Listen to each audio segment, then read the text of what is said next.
Good morning, good morning, good morning. How's everybody doing?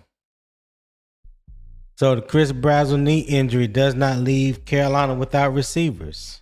It leaves Carolina without a proven replacement for the one trait his size and 4.37 speed were supposed to supply: vertical stress.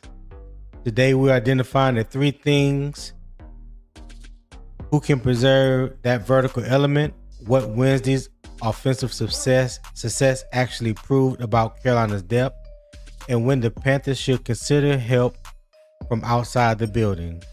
So my early lean is this: Carolina can protect the immediate floor by dividing the work among several receivers, but the offensive ceiling still depends on somebody keeping the deep passing game alive. All right. Good morning. This is the Morning Kickoff with Unbiased Opinion. I am your host, Tony, Couch Scout Extraordinaire and Pastor Trenches. Let's get to the facts. All right. So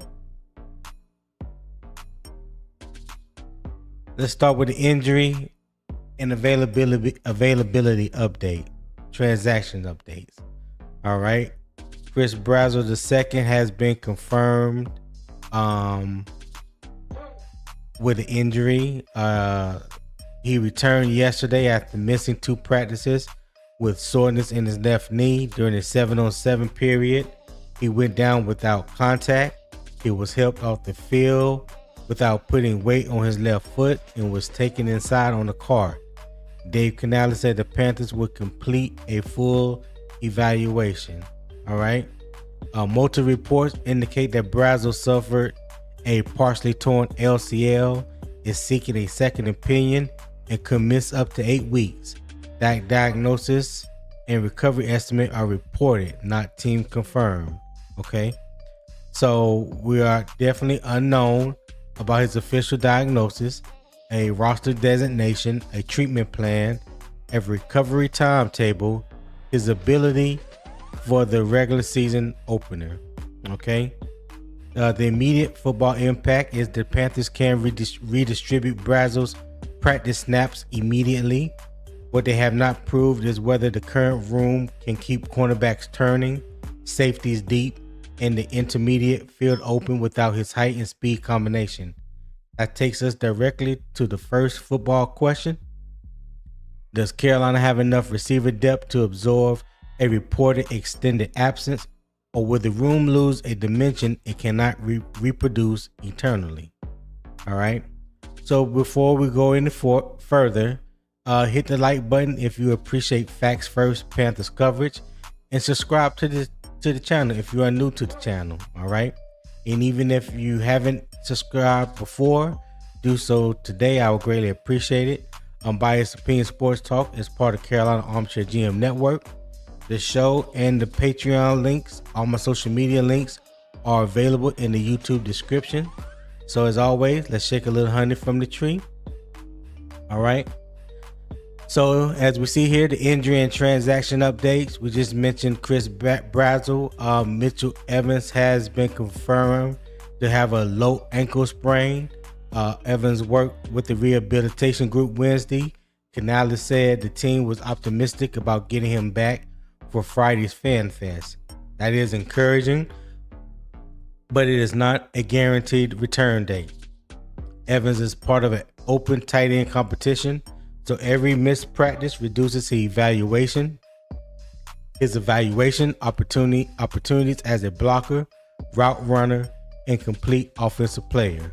Dan Chisnia and Casey Washington. So Dan Chisena was placed on injury reserve, which created an open roster spot. Carolina signed Casey Washington yesterday to fill that spot. The official transaction connected Washington roster spot to Chisena's injured reserve move. We should not automatically describe Washington as a direct response to Chris Brazzell's injury. Okay. Washington has appeared in 15 NFL games, including 2 starts, and has 7 receptions for 108 yards. His path to the roster will involve both offensive execution and special teams value. All right. So to kind of do a reset, Brazzell left knee injury is confirmed. The partially torn LCL and 8-week estimate are reported. Evans has a confirmed lower ankle sprain. Chisena is on injury reserve, and Washington has officially joined the roster. So now we can evaluate the football plan without confusing confirmed information with reporting. All right. So we're going to go ahead and jump right into it. And we're going to start with the first half report, which is the internal receiver competition. All right. Evaluation standard. Brazzell was the 83rd overall selection in the 2026 NFL draft. All right. He measured 6'4", 198 pounds, ran a 4.37 second 40-yard dash.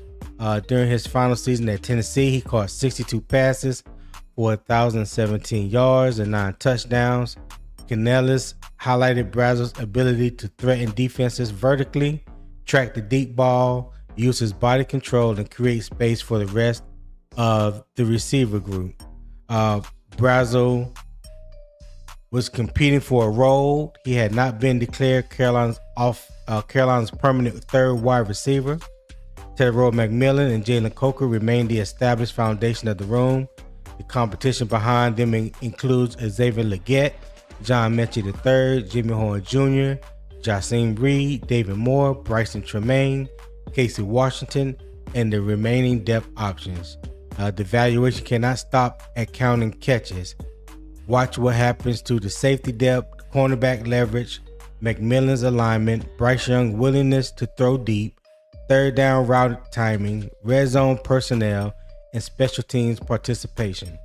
A receiver can help the offense without catching 8 passes in practice. If his alignment changes the coverage and creates space elsewhere, he is performing a real football function. And let me bring to the stage real quick my homie, Mr. Energetic himself, Nick Tri-State. Nick, what's going on with you? Good morning, Tone. How you doing, man? I'm good, dog. I'm good. What's going on with you? Driving on the way to work. Saw you were live. I was like, let me chop it up with Tony real quick before I get my day started. Hey, I appreciate that. So today we're gonna be basically talking about the change of plan at wide receiver. I think yesterday's injury news about Chris Brazzell has freaked a lot of people out, understandably so. There was some high praises thrown his way by Dave Canales and other teammates so far in OTAs and mini camp and now training camp. So with yesterday news, some of those things may have been, I guess you could say thrown to the side a little bit. You know, that there may be some, maybe time to worry a little bit, if you will. All right. So, as you see here on the board, who gets the first opportunity now that Chris Brazzell is out? Allegedly, it looks like he's going to be out from for some extended period of time. Who do you think would step in and provide what the Panthers were looking for and hoping to get out of Chris Brazzell? All right, so here we have Xavier Legette, who is my first candidate. John Metchie is the second candidate. Jimmy Horn Jr. is the third candidate, and Jasim Reed is the fourth candidate. Now I know some people may be a little surprised to see Jasim Reed up there, but he has definitely been getting a lot of high praise in training camp. He was getting a lot of praise talked about in OTAs and mini camp and stuff like that. So I thought it was probably only right to put him there, especially since we're talking about the outside receiver position. I don't see him playing in a slot. John Metchie is there because he could really like play either or. I think primarily you might want him in the slot, or the slot may even be tied up. I think it could be Jimmy Horn and John Metchie that can back up Jalen Coker there. But let's stick with Xavier Legette right now, the first candidate. Um, the Legette should receive the first opportunity to claim additional outside work. He has the size, strength, run catchability, familiarity with the offense, and more NFL experience than Brazzell. The opportunity is legitimate. The job should not be automatic. Legette still must prove he can release consistently against press coverage. His hands and route depth are dependable. His timing with young holds up on vertical concepts. He can execute the complete assignment, including blocking. He can stack productive practices instead of producing isolated flashes. So, the best argument for Legette is his physical upside, right? We always talk about that. If he becomes dependable, Carolina should be able to build a large physical receiver group around McMillan and Coker and Legette without changing the basic structure of the offense. The strongest argument against handing him the role is consistency.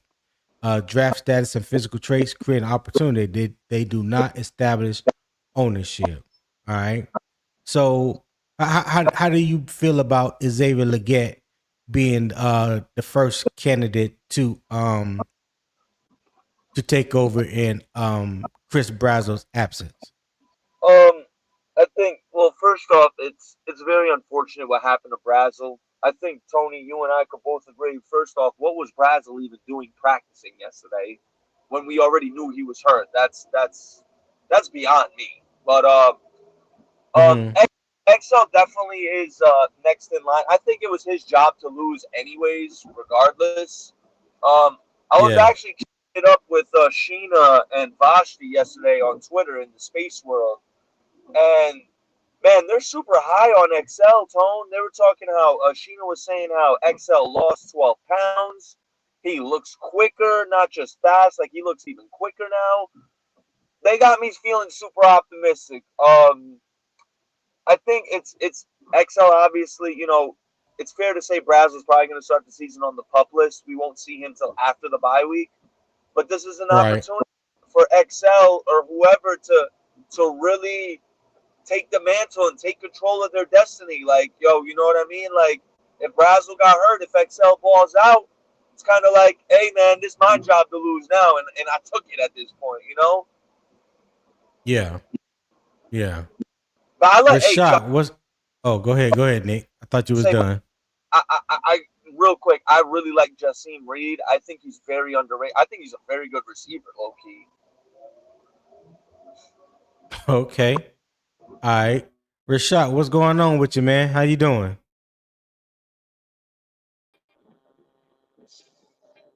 Yo, yo, yo. Rashad. Yeah, we hear you, dog. What's up? What's up, man? Hey, I just hopped on. I ain't hit the question, man. That's why I'm just No, which hello. well, the the question was, now that Chris Brazzell is out allegedly for an extended period of time, do you think Xavier Legette should be candidate one to replace Chris Brazzell? Oh yeah, oh yeah, most definitely. I think you know they was. I thought he was gonna get the number 3 job regardless based off seniority. I thought they was going regardless of what they were saying in camp. Oh, we like him and he's making all these plays. I thought he was going to be the 4th guy, regardless. You know what I mean? Bring him on slowly as the year goes on. But as far as the question, man, I think XL he was going to get that number 3 job anyway. At this point, it's all Okay. about that third. Yeah, at this point, it's all about the third, fourth, and fifth guy. I mean, not. I mean, the fourth and fifth guy at this point. So XL, I think, yeah, yeah, I think that, yeah, that's pretty much it. Okay. Hey, this question is for everybody that's in the chat that's listening. In the panel, y'all can answer this as well. Um, what is the one thing you need to see from Legette before you trust him with a larger role? Is it the hands, the route execution, press releases, or practice to practice consistency? Y'all answer Them that both. for me in the chat. Y'all let me know in the chat. And Nick, you go ahead. You go first. I was gonna say press releases for me, Tone. Like just being able to win early at the line of scrimmage. I think if he can do that consistently, not only will it obviously help him, it will help the team as well. Yeah. Yeah, yeah. I think the press for me to, I mean, yeah, I'm going to say this real quick. Then Rashad, you can go. The press releases and the route execution, um, kind of go hand in hand, right? You know, because once you make that release, can you run that route precise? Do you know how to stem the route at the top of the route? Can you create the separation that's needed? You staying on balance, you know, body control, and then the hands will come into play after that, and then all three of those things need to be done practice after practice on a consistent basis. Rashad, what you got? I heard somebody say press release. You said as far as Excel. Come on, Rashad. I'm gonna need you to tap in now. Need you to tap in, dog. I said, what is the one thing? What is the one thing you need to see from Legette before you trust him with the larger role? Is it the hands, the route execution, press releases, or practice to practice consistency? I think practice to practice consistency as far as his field awareness. Knowing where you at in the field. Getting your foot down and stuff like that. Knowing where Mm-hmm.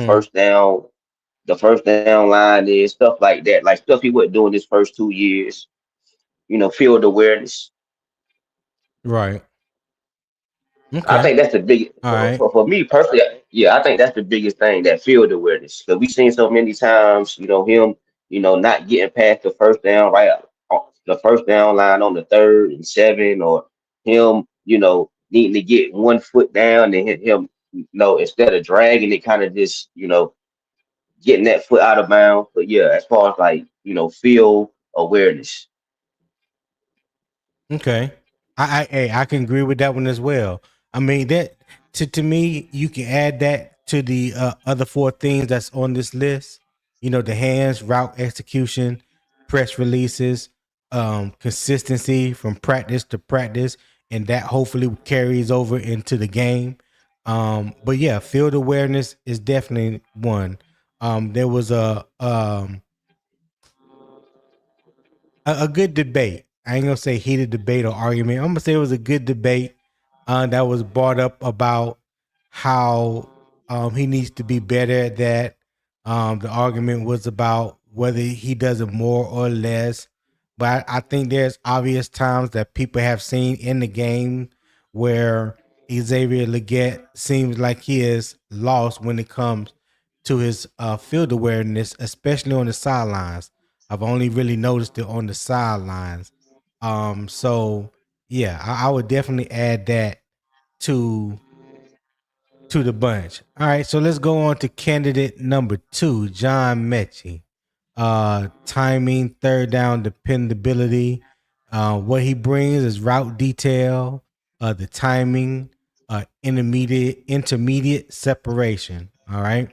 Metchie offers route understanding, timing, intermediate separation, and previous chemistry with Young from Alabama.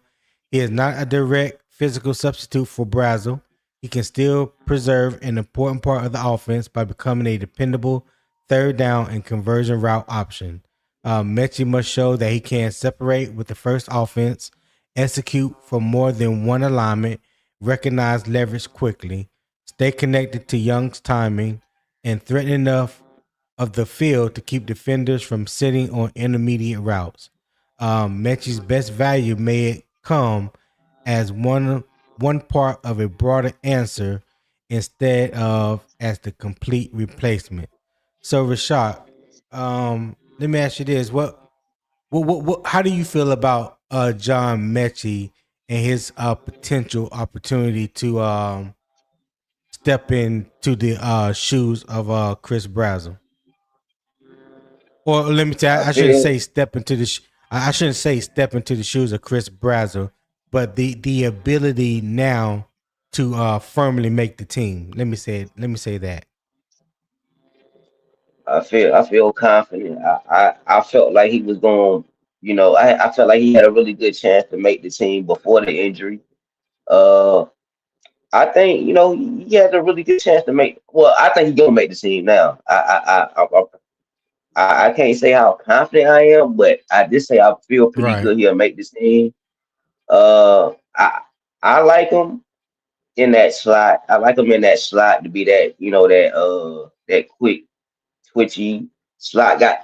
I like to use him. I think he's better because he's younger than Hunter Renfro.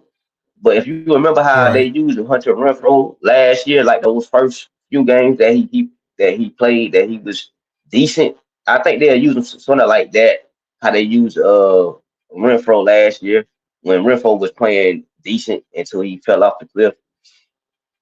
I think they'll use him Okay. like that. Yeah, but I like Messi to make the roster as that fourth guy to begin the year while Brazil is getting healthy. All right. So you feel a lot better about him making a team. That's what you're saying? Yeah. Well, yeah, I already thought he was gonna make the team, so that's this bumps him Right. up from 65% to 85% now.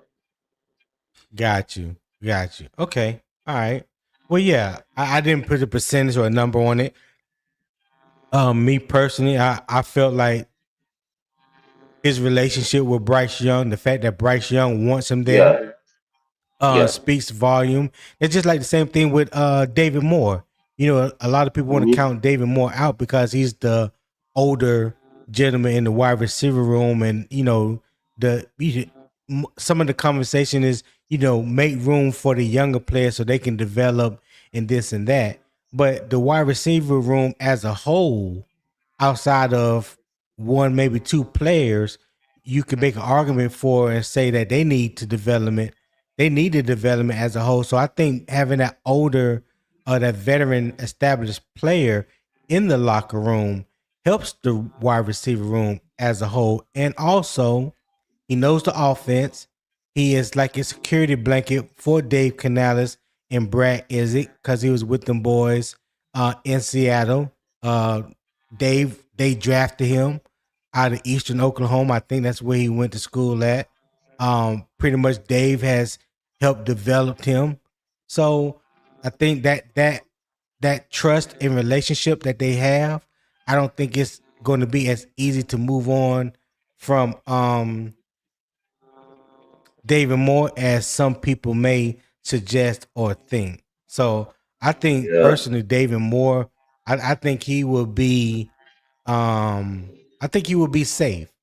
I think he will be safe. And by the current injury that happened yesterday, and the kind of like the unknown, what you have behind um Tetairoa McMillan and Jalen Coker, I think it will be better to keep a veteran like that understands the ins and outs of the game, that knows the offense, that can be a security blanket for Bryce Young, as opposed to the developmental players that you are still waiting for them to come around the corner per se, if you will. So yeah, I think that is definitely a plus in that category when it comes to John Mechie. All right, so we're gonna move on to candidate number 3, Jimmy Horn Jr. All right, Jimmy Horn brings speed, motion, and manufactured touch potential. He cannot reproduce Brazzell's size, but he can pressure a defense in a different way. Carolina can use jet motion, orbit motion, the two things that we saw them use extensively last year with Jimmy Horn. You could put him in wide receiver stacks, bunch formations, switch releases, reduce splits. I mean, there's a lot of things that you can do with him. Those tools can keep Horn away from static press coverage matchups and force the defense to communicate.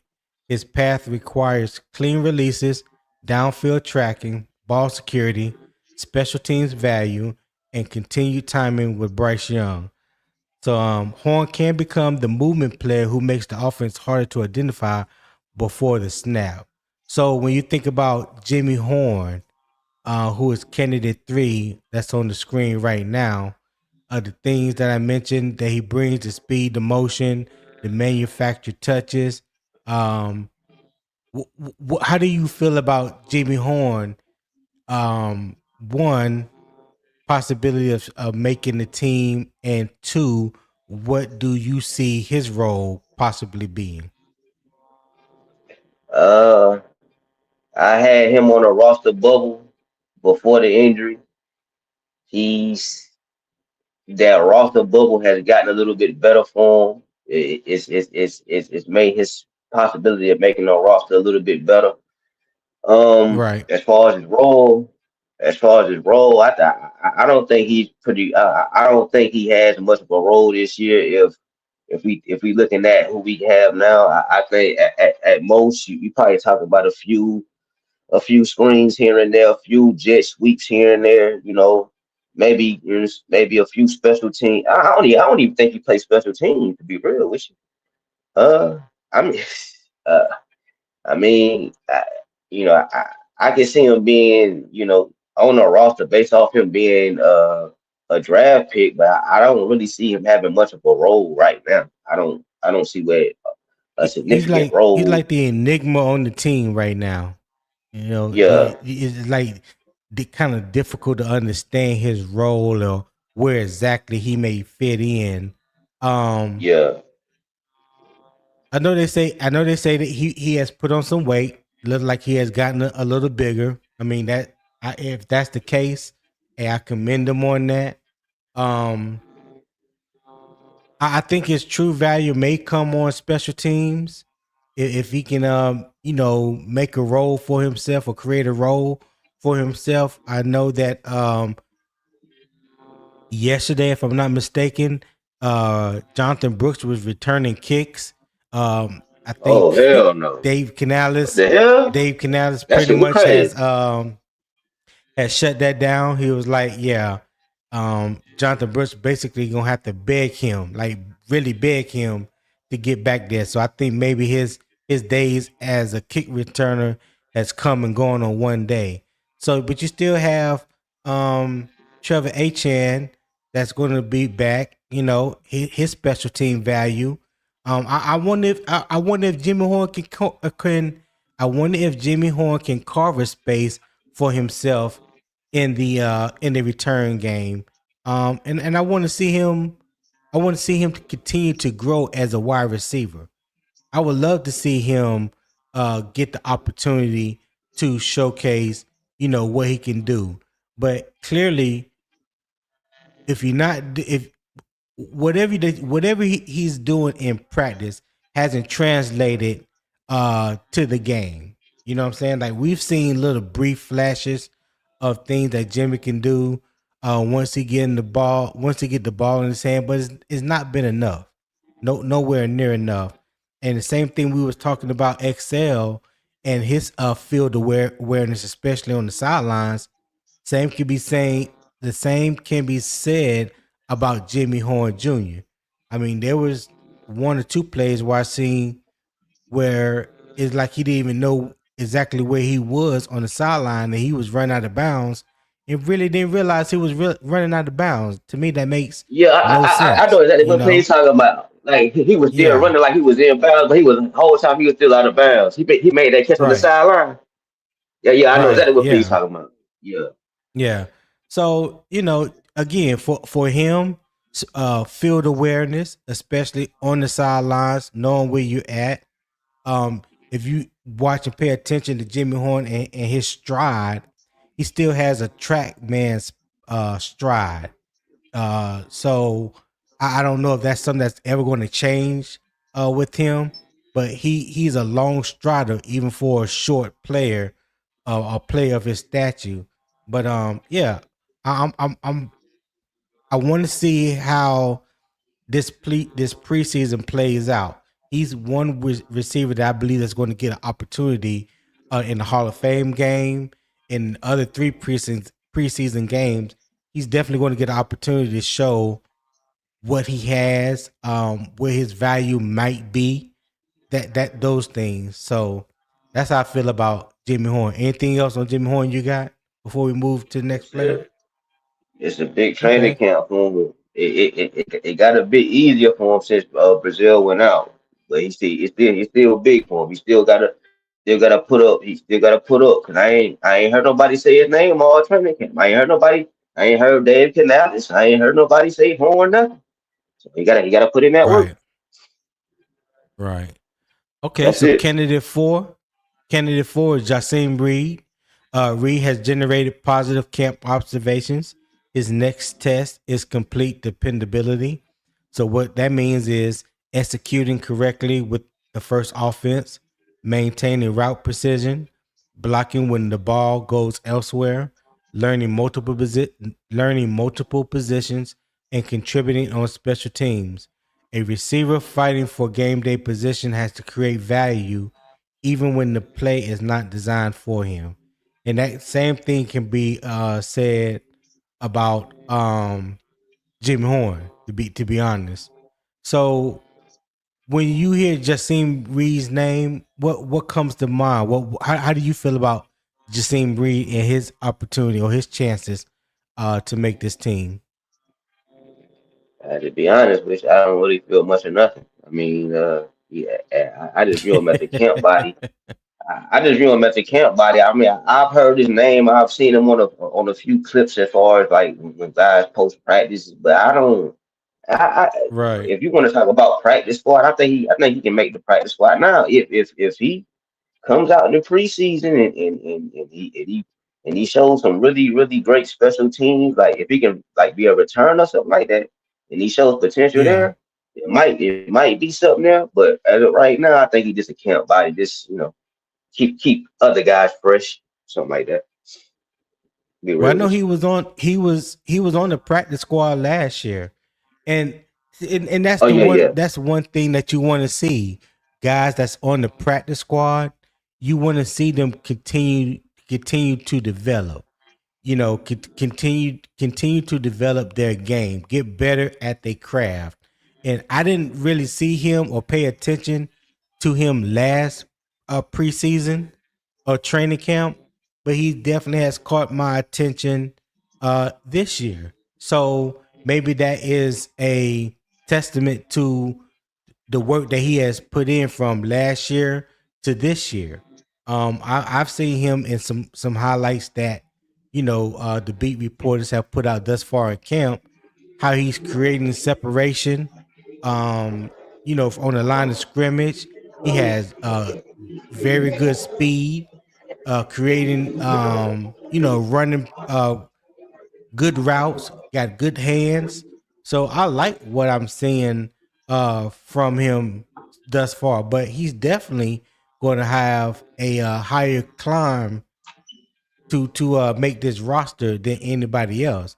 But also with the void of Chris Brazzell not being here, he's somebody that can be on the outside after Xavier Legette. To be honest with you, he's a big body. He's 6'2", about 205 pounds.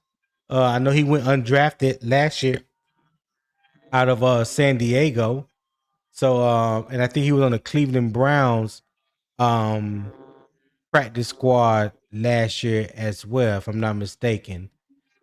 So yeah, I think he was on the Cleveland Browns practice squad before Carolina picked him up, and he was basically with the Panthers all year. So he has spent the year getting used to the system, um, developing his game. So you never know. These unfortunately injuries happen. That's the unfortunate part of this. But at the same time, when injuries do happen, like it got to be that you got to have that next man mentality. You got to have that next man mentality, and you are looking for who is going to step up in place of said player that is now injured and that's looking to potentially miss an extended period of time. Yeah. So those are my four who gets the first opportunity. Candidate one is Xavier Legette. Candidate two, John Metchie. Candidate three, Jimmy Horn Jr. And candidate four, Jasim Reed. All right. So we'll move on to my next to the next slide here, and that is the wide receiver contingency plan. All right.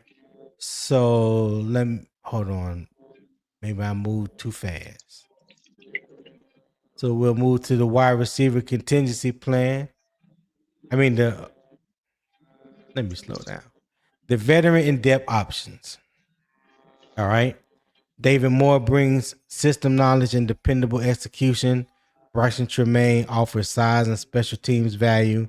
Casey Washington brings NFL game experience and a fresh opportunity on offense and special team. Carolina has options. The question is whether those options become trustworthy roles. All right. Um, Wednesday gave Carolina legitimate, encouraging evidence. Young connected with McMillan on two feature plays. Legette, Tremaine, Moore, and Reed were among the receivers who made notable catches. All three quarterbacks completed deep passes. J.C. Horn acknowledged that the offense controlled much of practice. That matters because the production was distributed. Bryce Young showed timing and trust, and multiple receivers contributed. But one productive training camp practice does not settle a depth chart question. Wednesday depth chart proved that Carolina has Wednesday proved that Carolina has competitive depth. It did not prove that the offense will preserve the same spacing against pressure, unfamiliar coverage, and live preseason contact. All right. So Rashad, so the first question, debate question, go to you.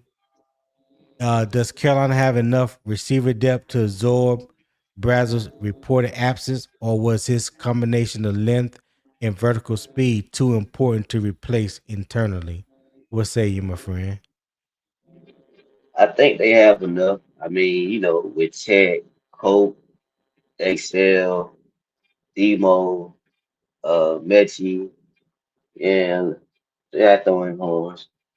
I think they have enough because you got to remember he's still a rookie. It's still a learning curve, So I feel like, especially Right. when it comes to rookies, most rookies, at least those like that first month and a half of the season, they really just learning. So honestly, I think this injury could be a blessing in disguise. As far as for Jimmy Horn in Brazil, because now he can kind of get healthy and sit back and learn the playbook and you don't you're not kind of having him out there before he's kind of uh they wasn't gonna have to use him that much anyway because they already have Ted, Colt, and X, so they could like really just use them like on like a few goals a game or something like that. But I think with him kind of this like me, you can kind of redshirt him if you ask me, because I think with the guys that we have, especially the guys that the back end guys, I think we have. I mean, you can never say you're better or you can be better when you're missing your third round draft pick, a guy that's 6'4", that run a what a, a 4-3 or something like that. You know, I Yeah. heard people saying, I heard somebody say Randy Moss, something like that. So losing somebody like that, it's never Yeah. easy. But I think we can, at least for that first. I think we'll be fine. I think we'll be fine. Yeah, I'm definitely not willing to go out and say Randy Moss. I am definitely not going to put that on Yeah, I heard somebody say that. anybody. Yeah, that's crazy work. Yeah, that's crazy. So do you feel like we can absorb it, or we cannot fully replace it? That means the absence of Chris Brazzell. I think we can. I mean, if you look at 2015 with Kelvin Benjamin. I remember when he got hurt. It was, oh my gosh, it's over. The season is over. And then it's like you got Ted Ginn, Jericho Cotchery, and then you got all these guys that kind of just put it all together and worked as a team. I think we can kind of do that. I Mm-hmm. mean, I don't think Brazil is that big of a guy that it's gonna be. Oh my God, it's over with. I think we'll be fine. Okay. Hey, everybody in the chat, I just put the first live poll on the screen, and it said who should receive the largest opportunity if Brazzell misses significant time? Should it be Xavier Legette, John Metchie, Jimmy Horn Jr., or Jasim Reed? If you put 1, 2, 3, 4 in the comment section, the poll will automatically tabulate your response, and I will leave that up there for a few minutes, and then we can get to the results afterwards. So let me ask you this. So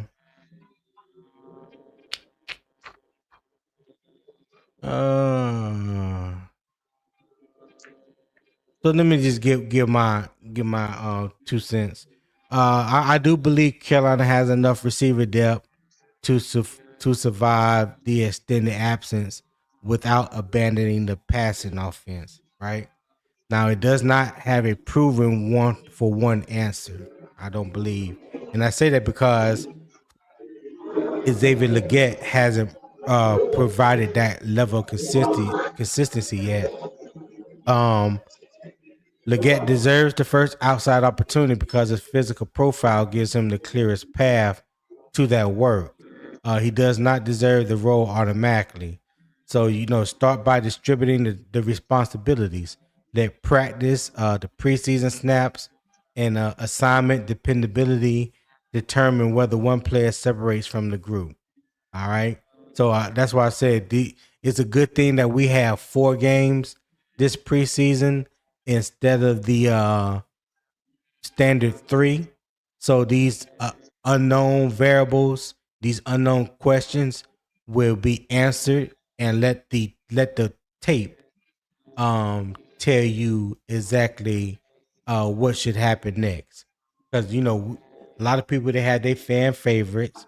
We have people that we feel like should be in this position or that, but then when the game tape comes on, it says different.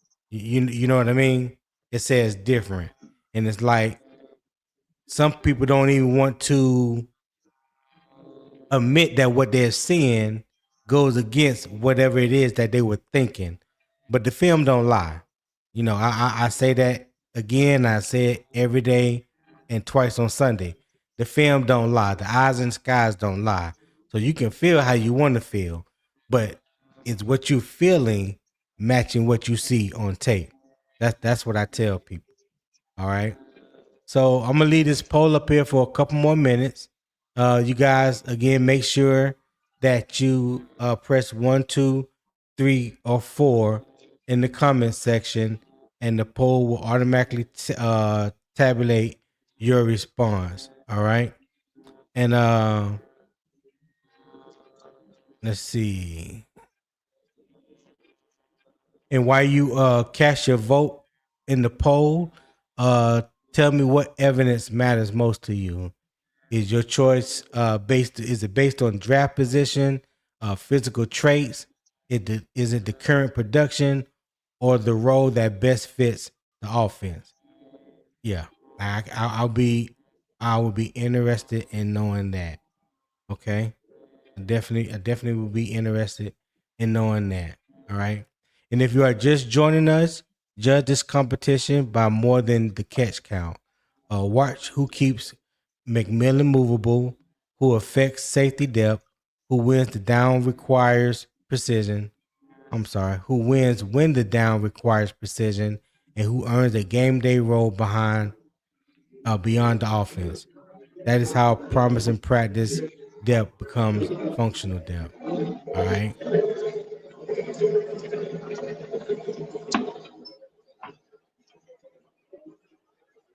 All right, I'm gonna give this about a few more seconds, and I'm gonna take it down. Then we can tabulate and see what we got.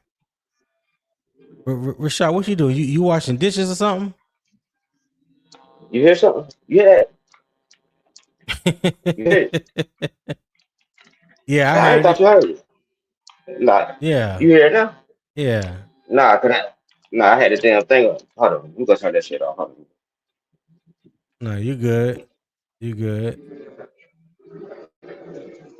So yeah, got 6 people that have contributed to the poll thus far. Let me see if I can get a few more. Let's see if we can get a few more. 1, 2, 3, 4, 5, 6. Yeah. Let's see if we can get a few more. There's about 45, 46 people watching between 2 channels. Let's see if we can get a little bit more participation on today's poll. All right. I would greatly appreciate that. And while I'm doing that, NH official said player management getting worse and worse. Hey, appreciate you, NH official. Thank you for tapping in. Make sure you hit that like button. You guys make sure you hit the like button for me. I greatly appreciate it. I know I did things kind of different this morning than usual. I'm just trying to test some different angles out. See which angle benefits the show more. So yeah, I greatly appreciate that. Gerald Sticks Jones said good morning. UO Sports Talk fan. What's up, Gerald? Appreciate you for tapping in as well. Make sure you hit that like button on your way in. Well, I know you've been here for a minute. Donna B the one. Shout out Donna B the one for showing up this morning. I had to call her out the other day. But not really call her out. I just wanted her to match the energy for the Candy Girl show every day. And then Donna B shows up and Candy Girl didn't even show up today. So, hey, Rashad, mute your mic for me, Rashad. Yeah, okay, I got it. Never mind. Quante Lewis says, good morning. Good morning, Quante. Hit that like button for me. I greatly appreciate it. Tebow, C Panthers said, good morning. Good morning, my guy. Hit that like button for me. Square Circle said, Macaroni Tony, my boy, let's get it started already. Dino, make sure you hit that like button for me. Broski Bear, XL going to step up this season. I hope so, Broski Bear. I hope you're right, my friend. Tebow said, Jacine Reed been lighting it up at practice so far. Yeah, that's what I've seen. That's what I've heard. Great. Appreciate that comment. D-Cash said, Tony, what's going on? Hey, what's going on, D-Cash? Thank you for tapping in, my boy. Nesnami said, I have to agree. It seems like every year the conditioning issues we have on this team are getting worse. Yeah. Well, I mean, it happens to everybody during training camp. Everybody is dealing with injuries. If y'all haven't seen the injury that happened to Shamar Stewart of the Cincinnati Bengals yesterday, that was a very gruesome injury. I don't think the human leg is supposed to bend like that. So yeah, everybody is dealing with injuries. Brian Breesy for the Saints tore his ACL last year. He was definitely going to be counted on. He's a starter on that defensive line. So wishing Brian Breesy and all the Clemson Tiger fans that's out there praying for your boy. I like Brian Breesy. I'm definitely a fan. Jonte Rozier said, good morning, Tony from Northern Nevada. Back to work this morning. All right, Jonte. Appreciate you for tapping in, my guy. Hit that like button for me. Broski Bear said people acting like the rookie Brazzell was a lock to get more snaps than XL. Yeah, hey, you never know. You never know that's how some people were feeling. I'm of the mindset that he had a great opportunity to get that position come week 1. That's just how I felt. So let's see. Earl Locklear said, what's good, Tony? What's going on, Earl? Appreciate you for tapping in this morning. Hit that like button for me. See, Kenneth Montez 7139 said hands. That's a fact. That's a fact. Like I said, we was talking about Xavier Legette. So there's all 4 things that were mentioned he definitely needs to do. But yeah, definitely the hands. Appreciate you for tapping in, my guy. Desarian said, what up, Tony? What's good, Desarian? Appreciate you for tapping in. And you guys make sure that you hit the like button since you're here now. Yeah, the like button haven't really been getting shown no love the past few days, and I want to make sure that you guys are hitting the like button, subscribing to Unbiased Opinion Sports Talk. Okay, make sure you are subscribing to Unbiased Opinion Sports Talk, and you are hitting the like button. All right. Still Matic said, "What up, dog? What's good with you, Still Matic?" For all them Pittsburgh Peelers. Yeah, he says, "Hit the like button. I appreciate that. Do exactly what he said. Hit the like button." Can't wait till them cats come to Pittsburgh, come to Peelers land. Okay, well, we'll be there. That's right. We will be there this year, Still Matty. Keep that same energy. Keep that same energy. He says salute. Be almost Rashak in La La Land or need a cup of coffee. Yeah, Rashak be doing his own thing early in the morning. You can tell the difference early in the morning when he's here, or then when you see him later on another channel. His energy do be different. Tebow said, "XL, everything mentioned, the jury's still out on him. That's a fact. I believe that too as well." Errol Lockler said, "XL going to be fine. Stop worrying so much." Ain't nobody worrying. Hey, he just needs to get better, in my opinion. I never had high hopes from him from the beginning, so it is what it is when it comes to him for me. All right. Tebow said, Canales said Racine catches everything. Has he caught 11 TDs so far? Look, I don't know about no 11 TDs. I don't know where you get that from. But yeah, Canales did say that Jacine Reed has had a good offseason thus far. So yeah, that is true. All right, let's see what else we got here. Oh, King James said Reed just need an opportunity is all. Yeah, that's facts. What's up, King James? Appreciate you for tapping in. Hit that like button for me. Jeffrey said this team cursed. Always these significant injuries before the start of the season. Is it because if that BS turf we got? Well, right now it just seems all the injuries are happening on a grass field. The outside field that they are practicing on right now is grass. So, I don't want to have this conversation again, but it seems like when people have injuries or go down with an injury, the first thing people want to do is blame the turf. Well, the turf isn't even in play right now. They are playing on grass fields. Same type of grass fields they had when they was down in Winthrop. Okay, so these injuries are happening on grass fields right now. Okay, especially the Brazzell is down. Okay, King James. He said, "Morning, fellas, keep pounding. Top of the morning to you." All right. Broski said, "More and Metchie are non-factors. Let's pump the brakes with them. They haven't produced much in their career. In their careers, Horn isn't NFL material." All right, Broski. The real HH Entertainment 9841 said, "I met XL. He said on my helmet in Jersey.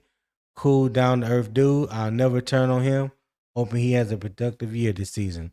Hey, I hope that he has a productive year as well, because that will benefit the team.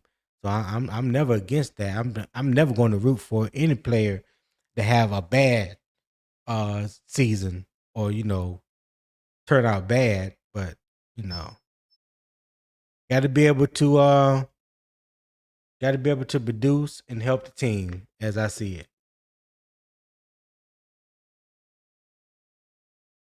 All right, so we're gonna transition over to the halftime. But hold on, let me stop this right here.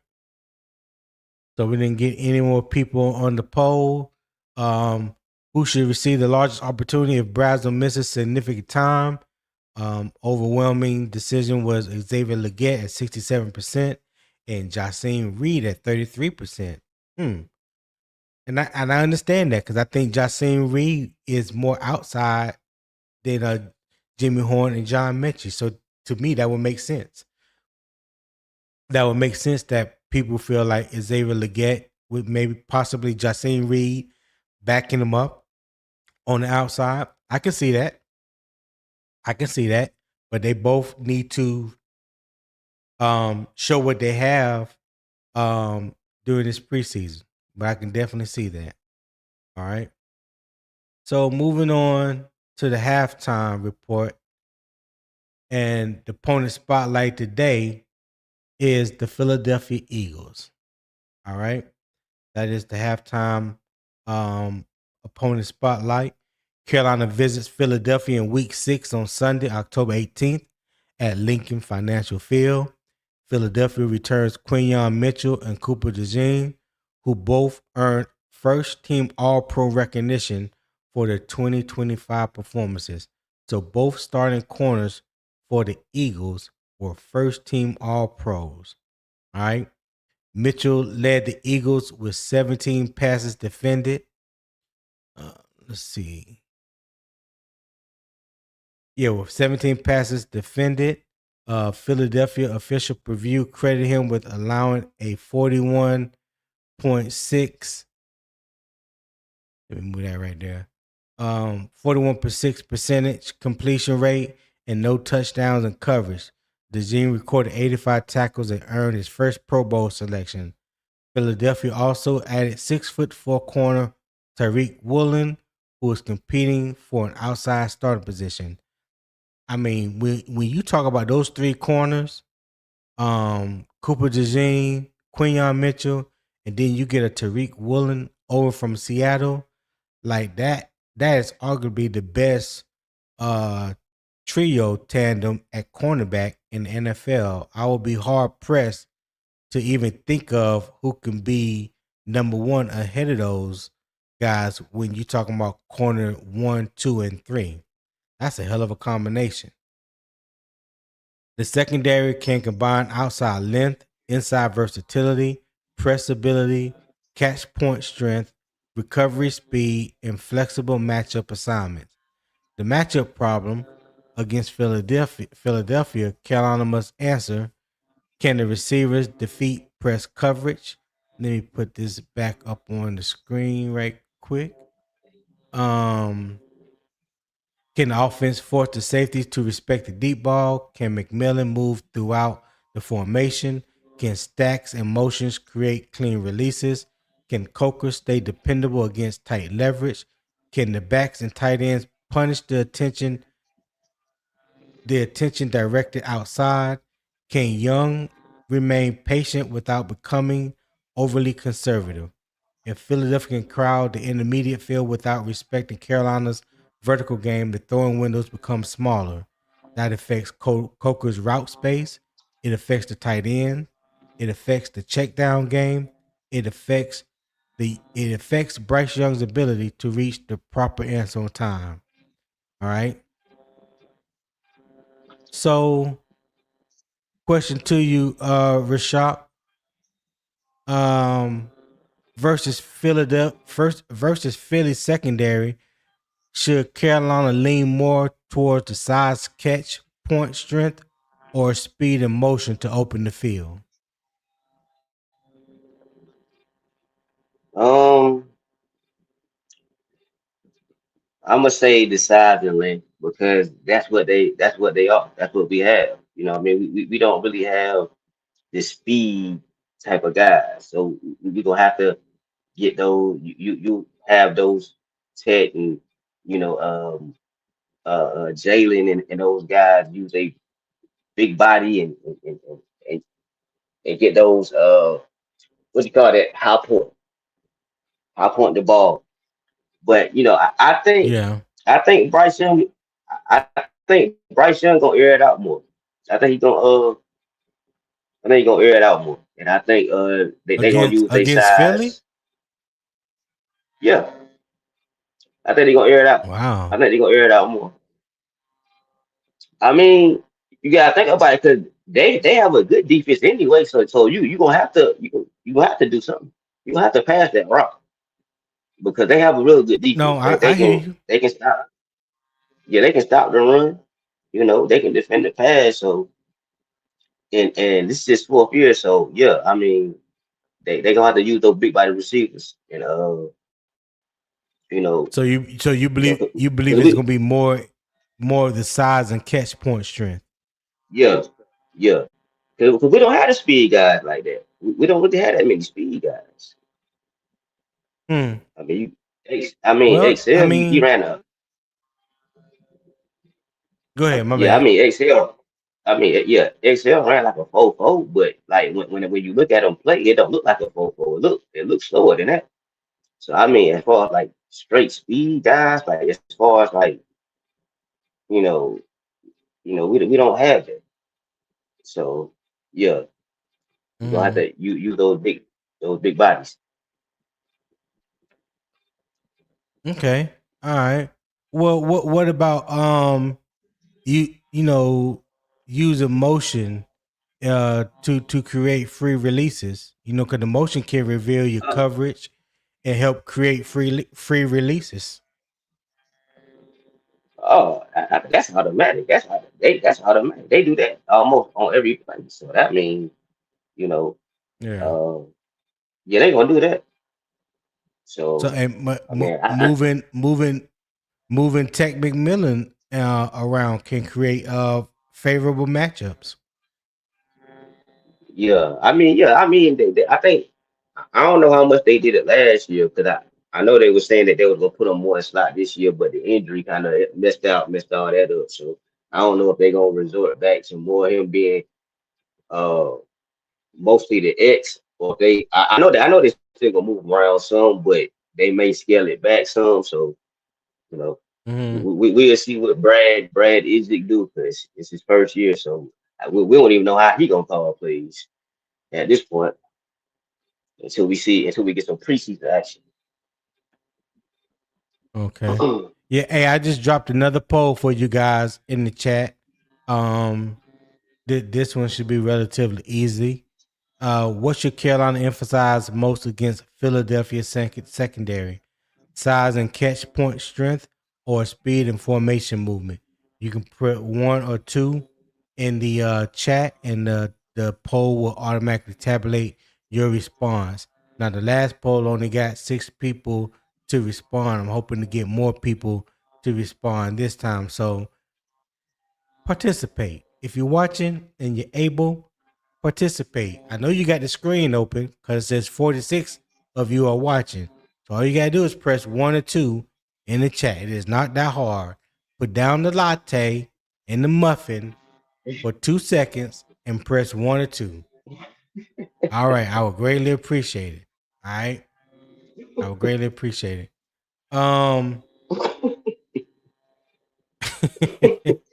Yeah, They put hey, the latte, put down the sometimes. latte in the muffins. Yeah, man. Put the latte and the muffin down this morning or something. Just for 2 seconds. I ain't asked for 2 minutes, just for 2 seconds, Rashad. Goodness gracious. Yeah, You yeah, know what I'm saying? You know, yeah, yeah. only takes but one hand, one finger. Just press one or two. That's all. Or even a toe. That's all it takes. Do what? Or said a Yeah, toe. I said, or even a toe. Yeah. Yeah, yeah. We'll take that too. We'll take that too. So up on the screen, like we were just mentioning, how Carolina should attack Philadelphia secondary. So you got either the size and catch point strength or the speed and formation movement. Size and catch point strength. The press answers. Use the size and strength against tight coverage. At the catch point, when clean separation disappears. Red zone, keep multiple physical targets available. So when I present that to you, Rashak, for the size and catch point strength, um, which one stands out to you the most? Which one do you think Carolina can be the most successful in when we face Philadelphia? Now this I this is think the the high size and point. catch the size. This is size and catch point strength.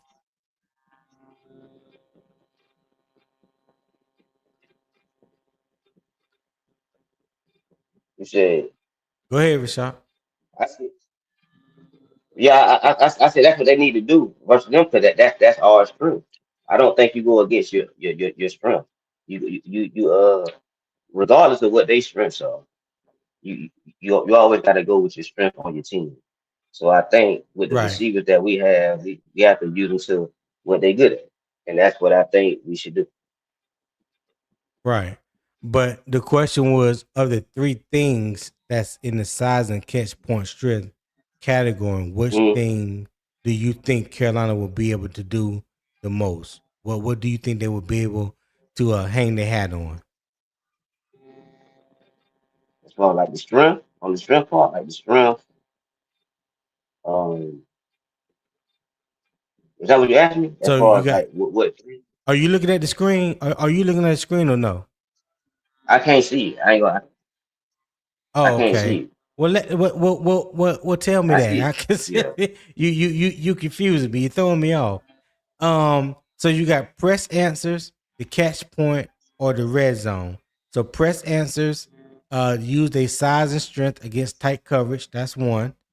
The catch Mhm. point when clean separation disappears. That's two.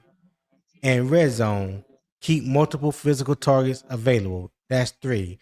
Which one of those three do you think Carolina can do the most? Okay. Okay. Mm, ah, the red zone pretty tough. Ah, I'm gonna say. Uh, I'm gonna say three. I'm gonna say three. I'm gonna say three. Okay, the red zone. Yeah. Yeah. Yeah. Cause So I keeping think we got multiple this. big body targets available. Yeah. Yeah. Yeah. Okay. Yep. All right. That's yep. So now, I'm going with three. I'm going with three. huh? I said I'm going with three. Okay. All right. So now going over to speed and formation movement. So you got the free releases, which is one. So that's using the motion, stacks, and bunches formations. All right. So you use the motion, stacks, and bunches formation. Number two is move McMillan, move T Mac. So that's use the boundary, the slot, motion, and reduce splits. All right. Then number three is forced communication that make Philadelphia adjust before the snap. All right. So which one of those three out of speed and formation movement do you think that Carolina can or should be able to utilize the most? I think I want to say three, but I think two though. I want to say three, but I'm going with two. Okay, you go with two. The movement of Yeah. T Mac. Yeah. Okay, I can see that. I can see that because I think that's a big emphasis that Carolina is trying to use, that Carolina wants to use this year, and they're working on that in uh, training camp. Yeah, Dave has already come out and said that T Mac is going to play more in the slot, and it leads you to believe, with the injury to Chris Brazzell, should that stop being the plan? You know what I'm saying? Does that limit the plan going forward by Chris Brazzell not being available? Is that the role, or is that the role that Xavier Legette can step into and take off with, and that way you can keep the plan the same when it comes to how do you plan to utilize T Mac? You know what I'm saying? Yeah. Okay. All right. So, all right, I'm gonna leave the poll up there for another minute or so. What should Carolina emphasize most against Philadelphia secondary? One, size and catch point strength, or two, speed and formation movement. All right, I'm gonna leave that up there for another minute. Philadelphia turns this camp debate into a real test against that secondary. Merely occupying the receiver position is not enough.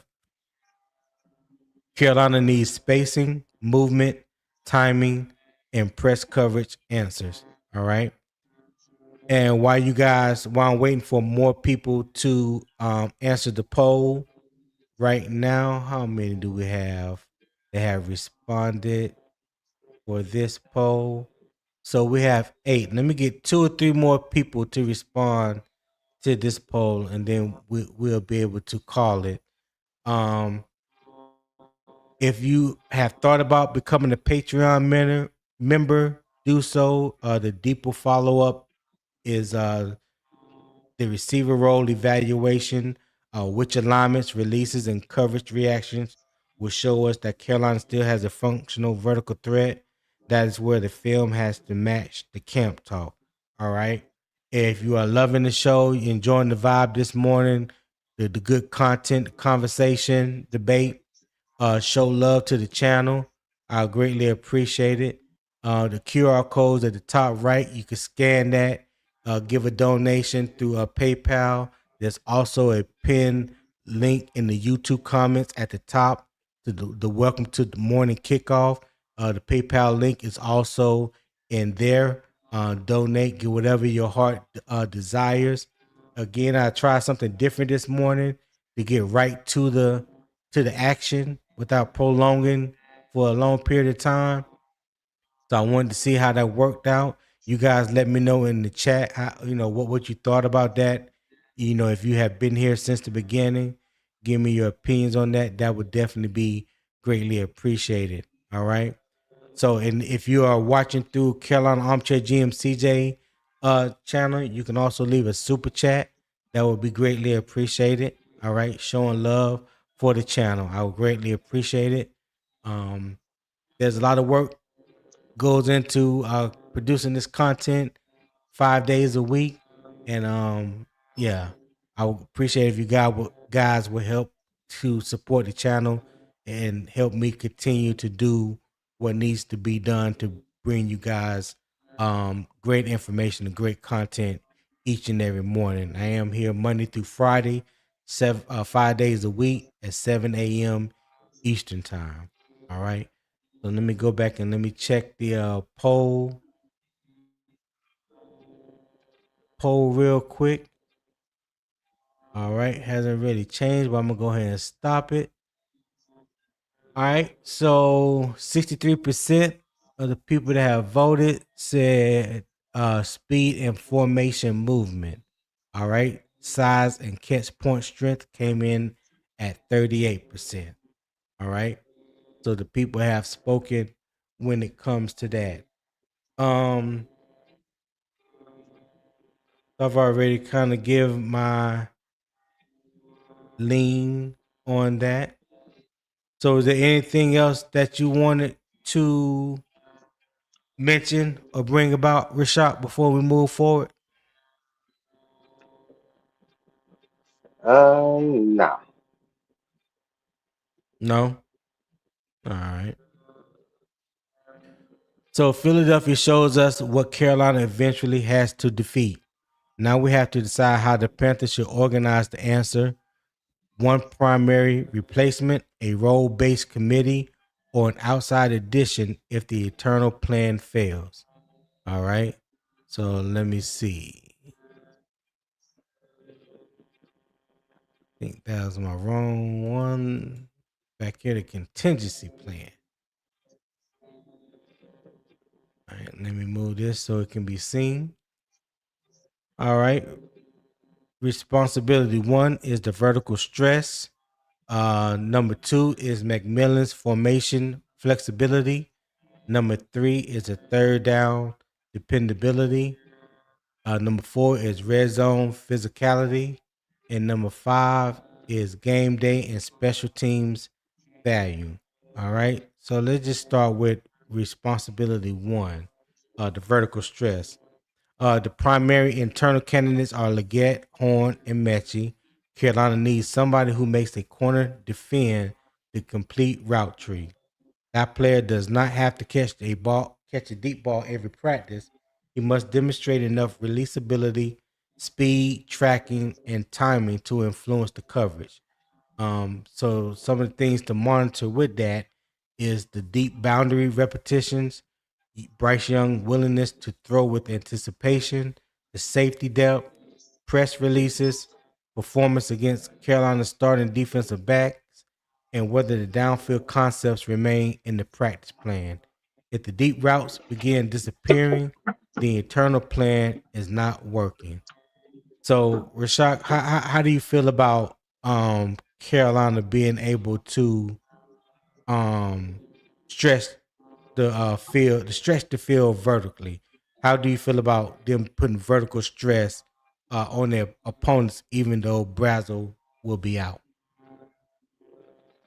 Um, I think what you mean, do I feel good about them succeeding doing it, or do I how I feel about them doing it?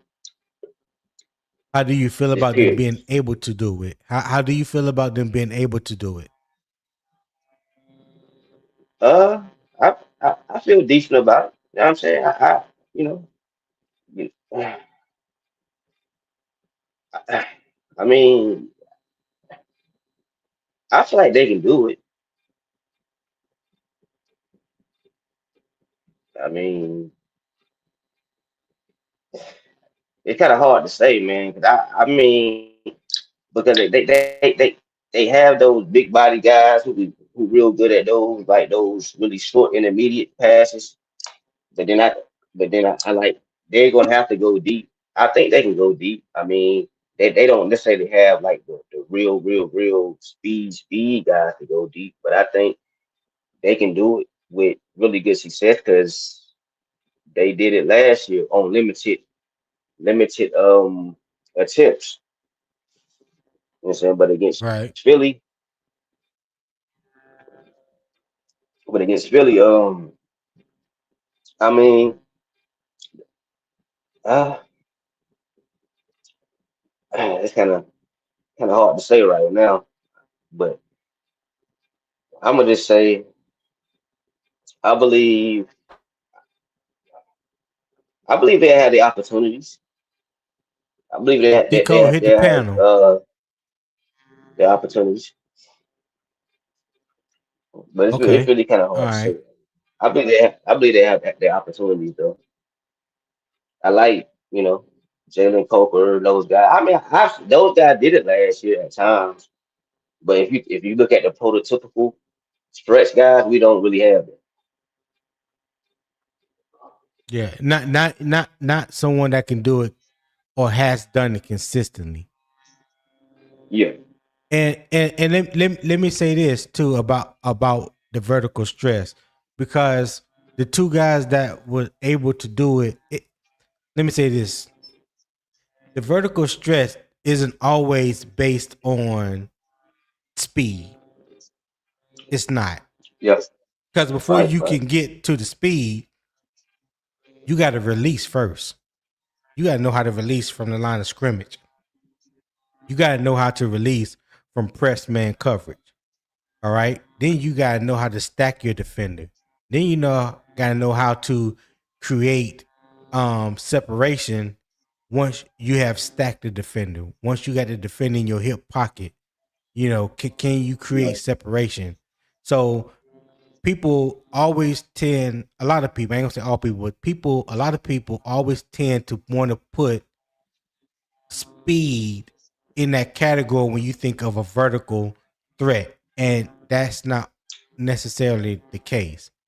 Having having the fastest player on your team doesn't make him a vertical threat. Just because someone runs a 4.3 or 4.37 or whatever the case may be doesn't necessarily make you a vertical threat. It sounds good. It sounds good that you can be that yeah, because you run that fast, but can you do that on the field? You know what I'm saying? Your 40 time is one thing. What about your football yeah. speed when everything else comes into play? Let me bring up my brother from another. I don't know what took him so long this morning. Maybe he got stuck at Starbucks this morning or something. The wife had him doing some chores. Tip Drill Will, what's going on? See, And you before had to you throw you had to throw a respond, shot at me. You had to throw a shot at me we, before you bring me and, up. and let me also bring up my other boy, Tico. What's happening, Tico? Yo, what's happening, fellas? What's happening? What's good with you? I can't call it, man. I might spoil it.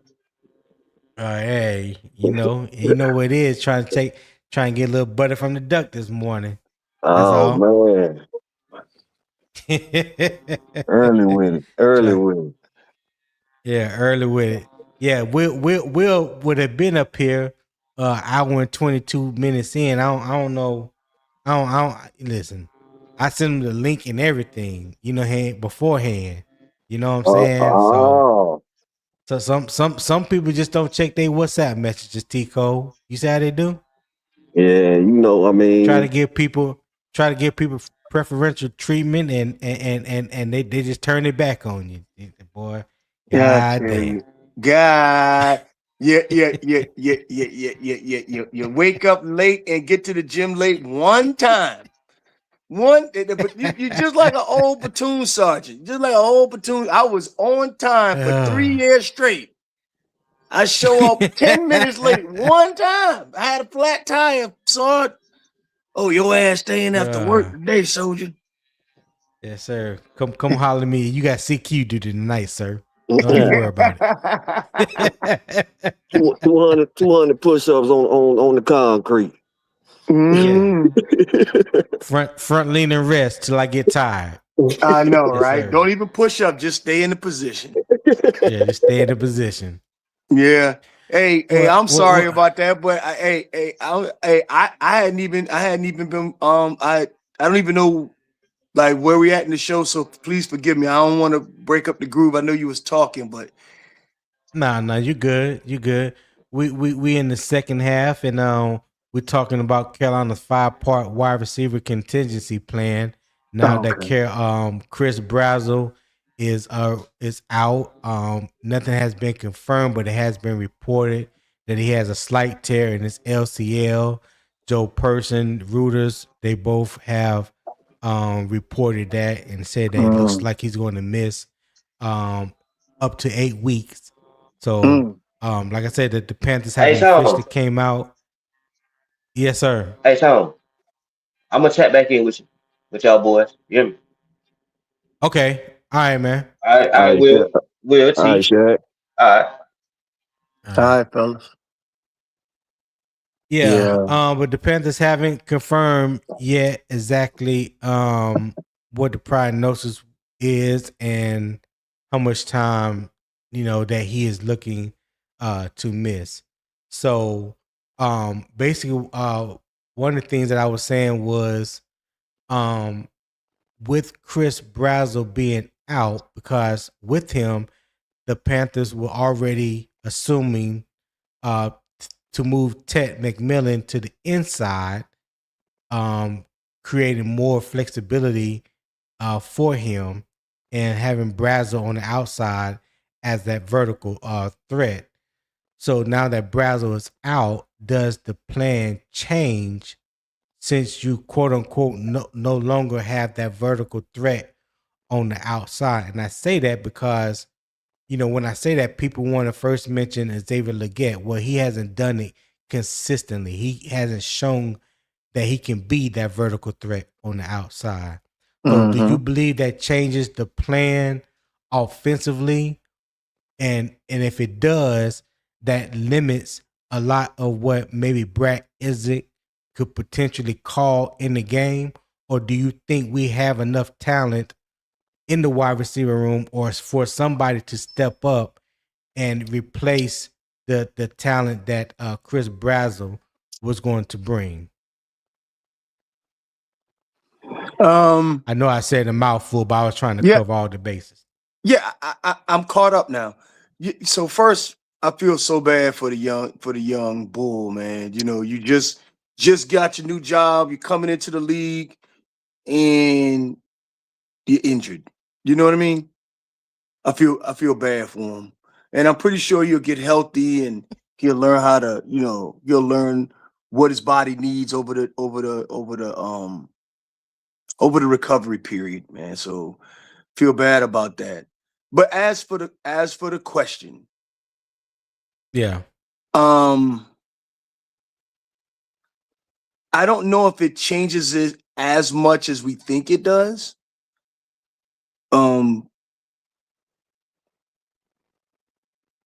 Xavier Legette has not shown to be a reliable X, but he has had a good camp thus far. So I don't know how much Tet was going to play in the slot initially in the beginning of the year. I mean, it wasn't like Brazzell was going to come in and was going to get 75% of the snaps anyway. So I don't know how much of the offensive scheme it actually changes. It probably changes that wrinkle that he brought up, that he mentioned, if that make any sense. No, I got you. That does make sense. That does make sense. Before you go, Tico, Rashad, what's going on? I mean, not Rashad, Big Zip. What's going on? What's going on this morning, y'all? What up? What up? What's going on, my boy? How you feeling, dog? I'm feeling great, man.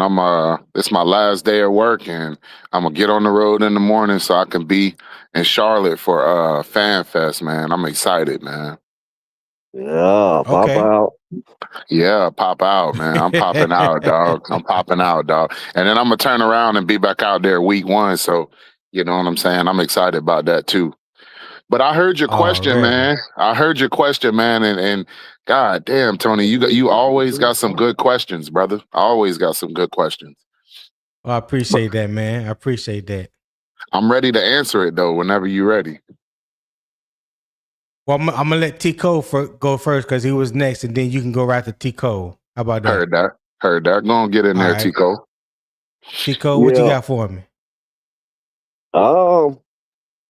I think they still gonna put him in the slot. The thing is, the guy that goes to the boundary is gonna have to step up to. He's gonna have to be. He's gonna have to. That's big shoes to fill. Yeah, but he's gonna have to kind of be, attract some attention, so to speak. You know what I'm saying?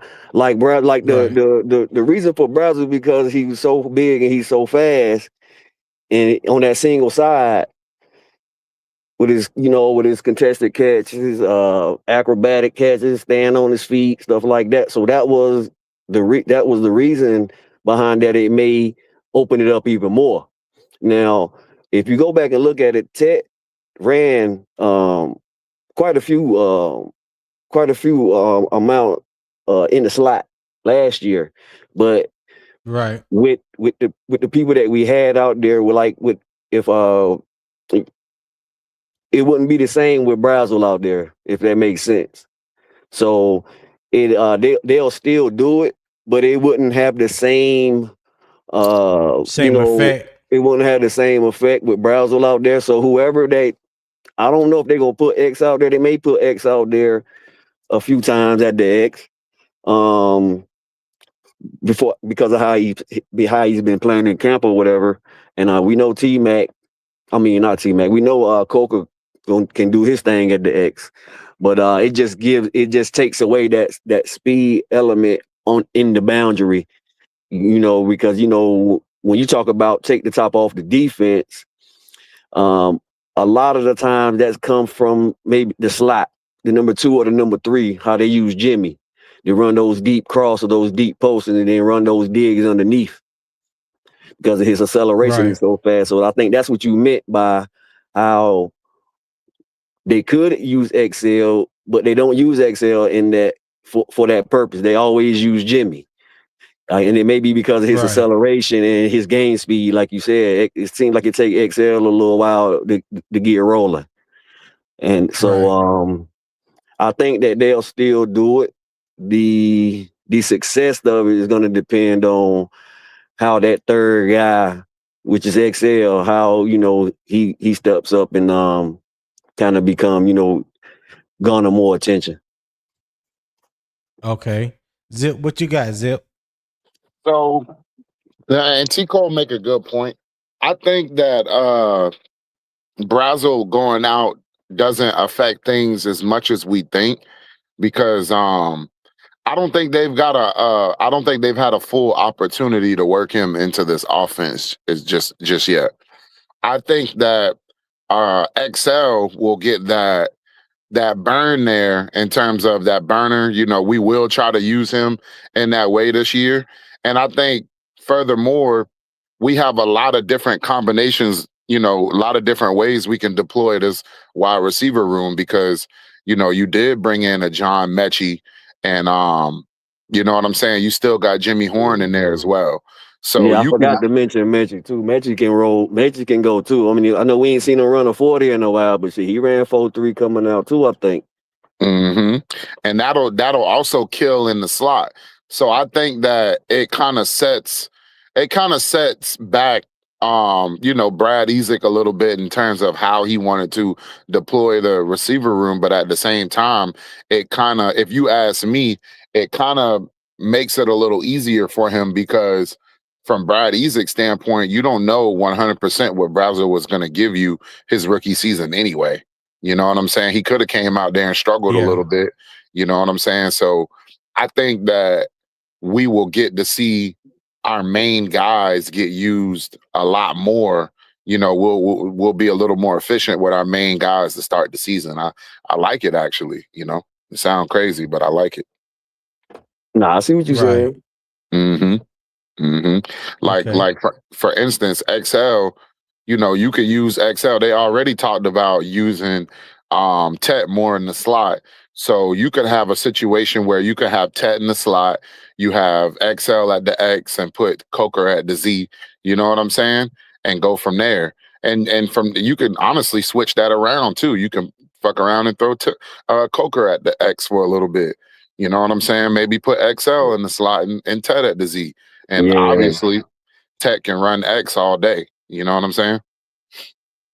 Only thing about XL is he gonna have to, you know, that X receiver. That's where that number one corner is. So with his route tree, well, I ain't gonna say for this year. I'm gonna leave that blank page open for this year. But in the past, his route tree wasn't that good to beat no number one corners. So put him over there, X. It was just like you don't even look over here because it ain't. Don't even worry about him over here against Sertan or none of them niggas like that in the open field. You know, comeback routes, digs. Like he ain't good with that. When he cooked, it's in the red zone. That big ass body. Matter of fact, he routed up Sertan in that Denver game when Bryce came back in the end zone on the slant route. I was about to say. He's good at that shit. That's what I was about to say, T. Cole. I think the number one corner will only affect Tet, or not Tet, XL at the top of his routes. You know what I'm saying? From off the line, I think he's burning just about anybody. You know what I'm saying? I'm gonna be real with you. Off that line. You got to look at the guys that are technically sound. Even guys that's slower than him will be able to stay on top from press because, you know, like they're so different. They're like 4 or 5 different versions of press. And where some niggas, if you got a big nigga on you, you ain't really trying to be physical. You might even backpedal a little bit to see where he going first, and then open up and run. So you ain't really got him. It's a really trying to mirror Tony. Don't do that. Don't do that, Tony. You start throwing out them next level quotes and shit, man. You gonna get hyped by your shit. I wanted to say mirror and goddamn, you know what I'm saying, hinge step, and you know what I'm saying, but I don't want to be throwing. I don't want to throw the chat off like that, man. Okay, man. Okay, I ain't gonna get too deep. Okay. But the mirror technique, the motor, the inch back, or you can even the fake jam like Charles Woodson used to do. You got them jump at you and make receiver be doing all these moves, and he's backing up and waiting for you to do what you want to do. All you gonna do is counter you. Yeah. Right. So XL, I think XL, you got to get him the routes that he's good at. And I mean, of course, he may break open a few times in certain concepts or whatever, but we just need to see him beat number one cornerbacks a little bit more. Yeah. No, I agree. I will say though, I It's think, you know, even with what you're saying, Tico, I still think that XL is a mismatch off the line for the first, I'll say, 10 yards. After that 10-yard, you know, a good corner, he gonna clean it up a little bit. But I think off the line, that first 10 yards, that's a problem. If but Bryce, oh no, go ahead. no, go ahead, Zip. I just got something to say after you say what you're gonna say. Go ahead. Okay, now I was just gonna say if Bryce, say we were in a situation where XL was the main target, we didn't have Tet pretty much, and Coker, we didn't discover Coker just yet. Bryce, if I'm having to lean on somebody, I'm targeting XL early. Like soon as that ball snaps, my offense would be predicated on quick shots, and I'm trying to get I'm trying to get XL the ball early because his release, that boy is fast, you know. The release off the Zip, line you is killing me. You killing me, Zip. You killing me. Now, hey, you know I'm not So a big XL nigga. I'm just trying to be optimistic about the nigga's skills. You know, he no, is fast off the line. Yeah, but you also have to deal with reality when dealing with XL. Like we know he's big, physical, and you know getting out the jam. But it's a thing like once you have the DB in your hip pocket, can you create separation? What is your stem at the top of your route? You know what I'm saying? Yeah, Like that ain't do his you have strong suit. enough do you have enough wiggle to make him to fake him like you going left and then you go right? And are you staying on your route? You know what I'm saying? If it's an in route, are you staying flat? Are you coming back 1 or 2 yards, or are you drifting 3 to 5 yards upfield, which we have seen him consistently do? You know, if it's zone, if you run the in route, do you know how to sit down and find that window? Do you recognize man, and do you keep the same speed going across? Like these are the things that we talk about that separates XL from a lot of the wide receivers on our team. Nobody outside of Chris Brazzell really has XL speed. But when it comes to being a fundamental route runner, that you know, creating separation, that's where those guys are ahead of XL.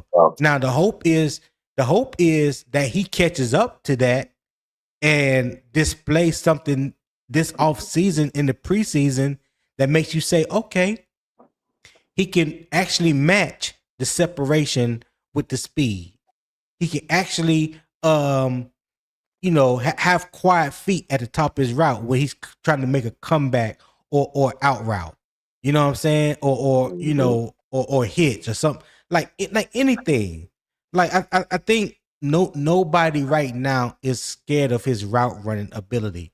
Now, if you just go back and just watch some of the practices, he's been having an excellent training camp so far. But just pay attention to when he's releasing and come off the line of scrimmage. Nobody is really feeling threatened by XL.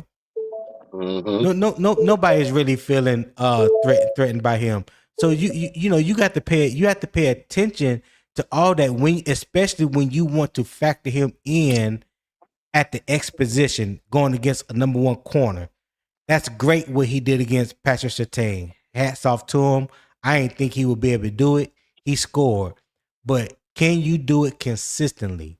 That's what separates you from anybody else. That's what you want to be, the main separator.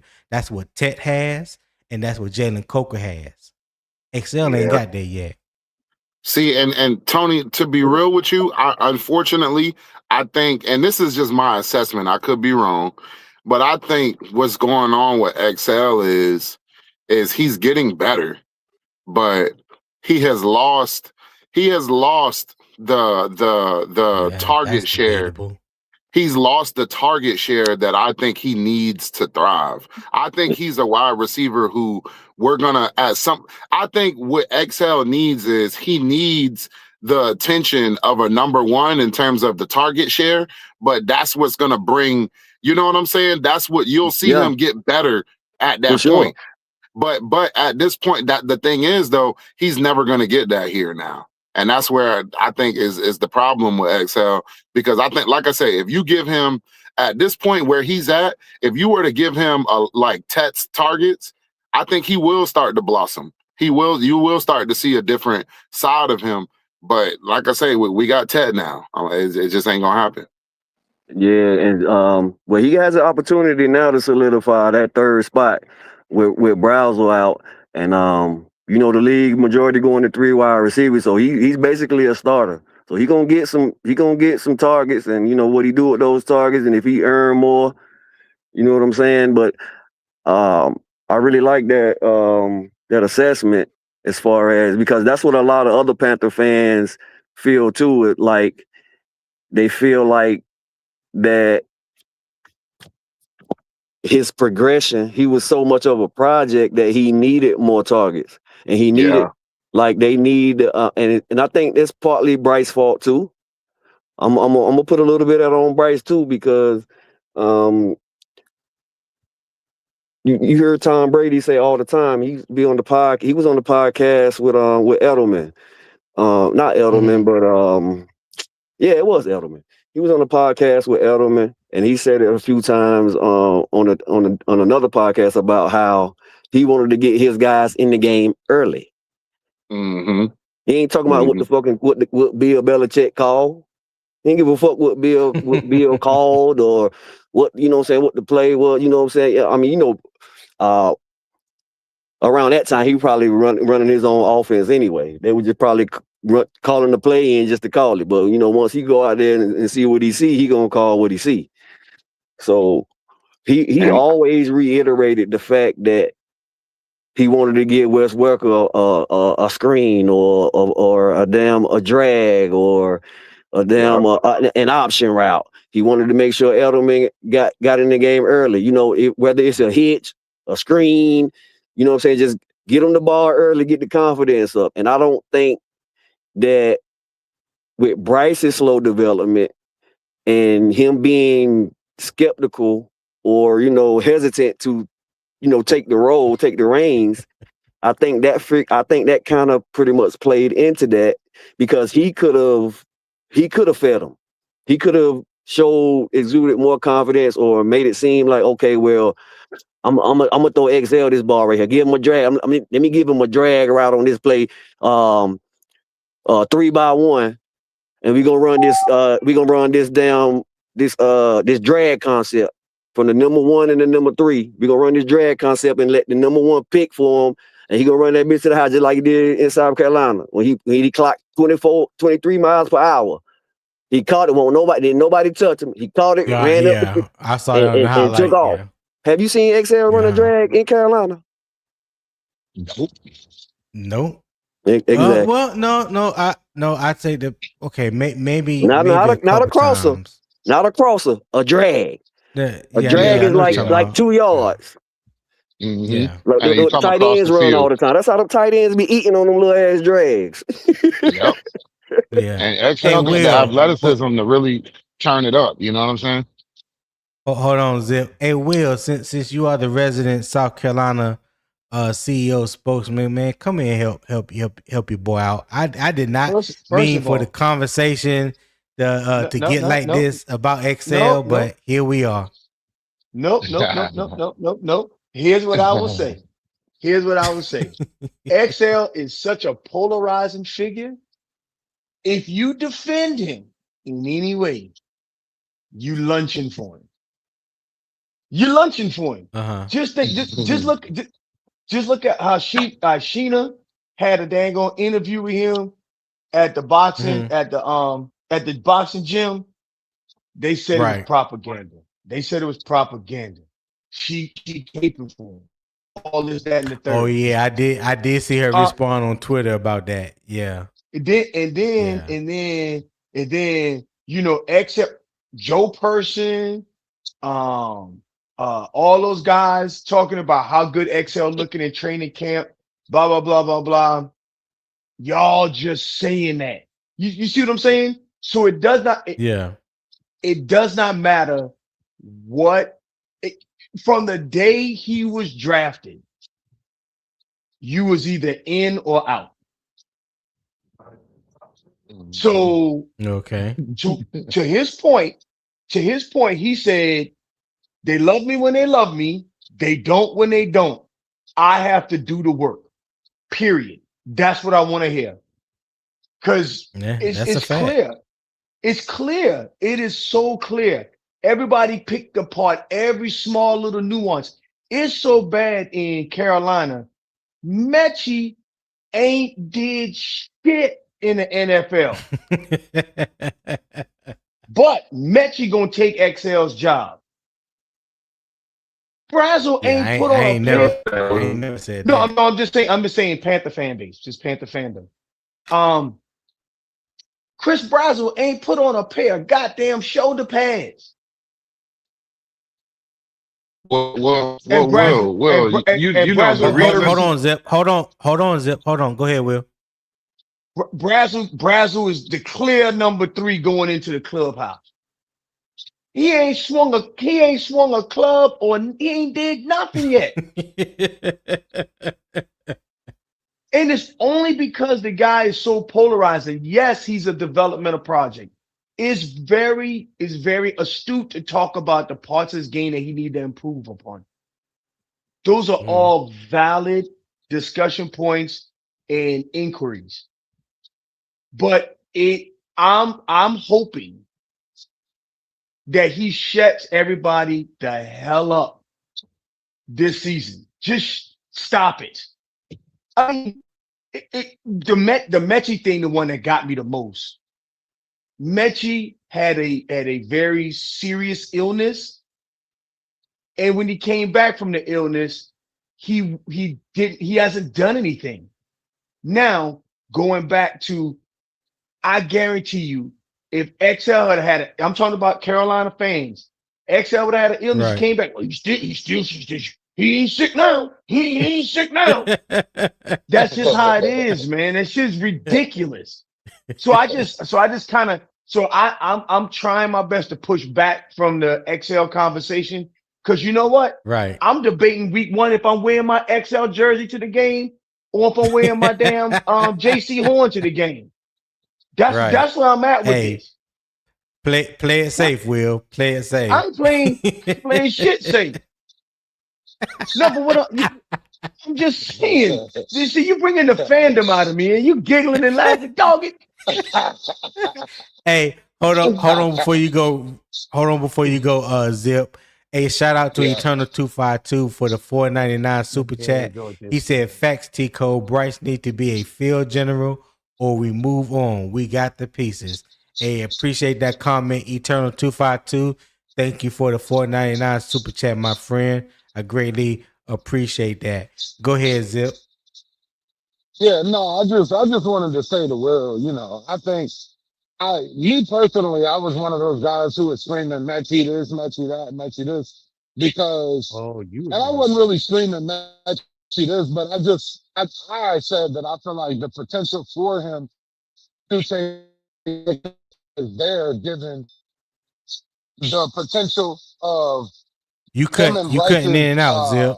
chemistry. You cutting in and out. Zip, you cutting in and out. Can you hear me? Nah, barely. Barely. Barely. I may have to. Hey, why you get that straight? T-Cole, you about to say something?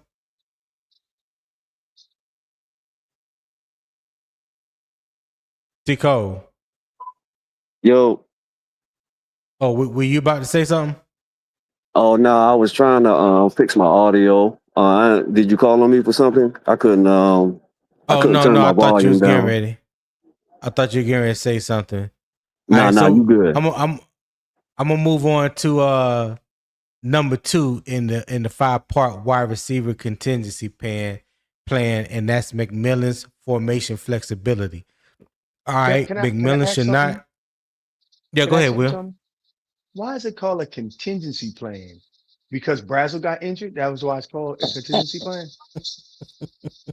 You had No, I'm asking.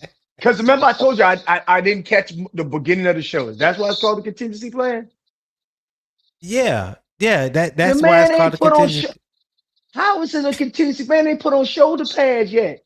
Well, based off the reports from Dave Canales and what's coming out of camp thus far, they said that the plan was to move Tech inside more because they had a vertical threat on the outside in Chris Brazzell now, and they can do more. They didn't say XL. They didn't say Jimmy Horn. They didn't say John Metchie or Jacine Reed. They said Chris Brazzell. So now by Brazzell being out, there's other reports that have been circulating. People talking about, well, what do Carolina do as far as Tetairoa McMillan still being on the inside as much? Has the plan changed? So I said, oh, well, that they talking about like a contingency plan. So here we are, Will. Okay. I just wanted to find out. I'm sorry. Nah, you good. All right. So number 2, McMillan's formation flexibility. McMillan should not automatically become a full-time outside receiver because another outside option is unavailable. His ability to move between the boundary, the slot, motion, stacks, and reduce splits create matchup advantages.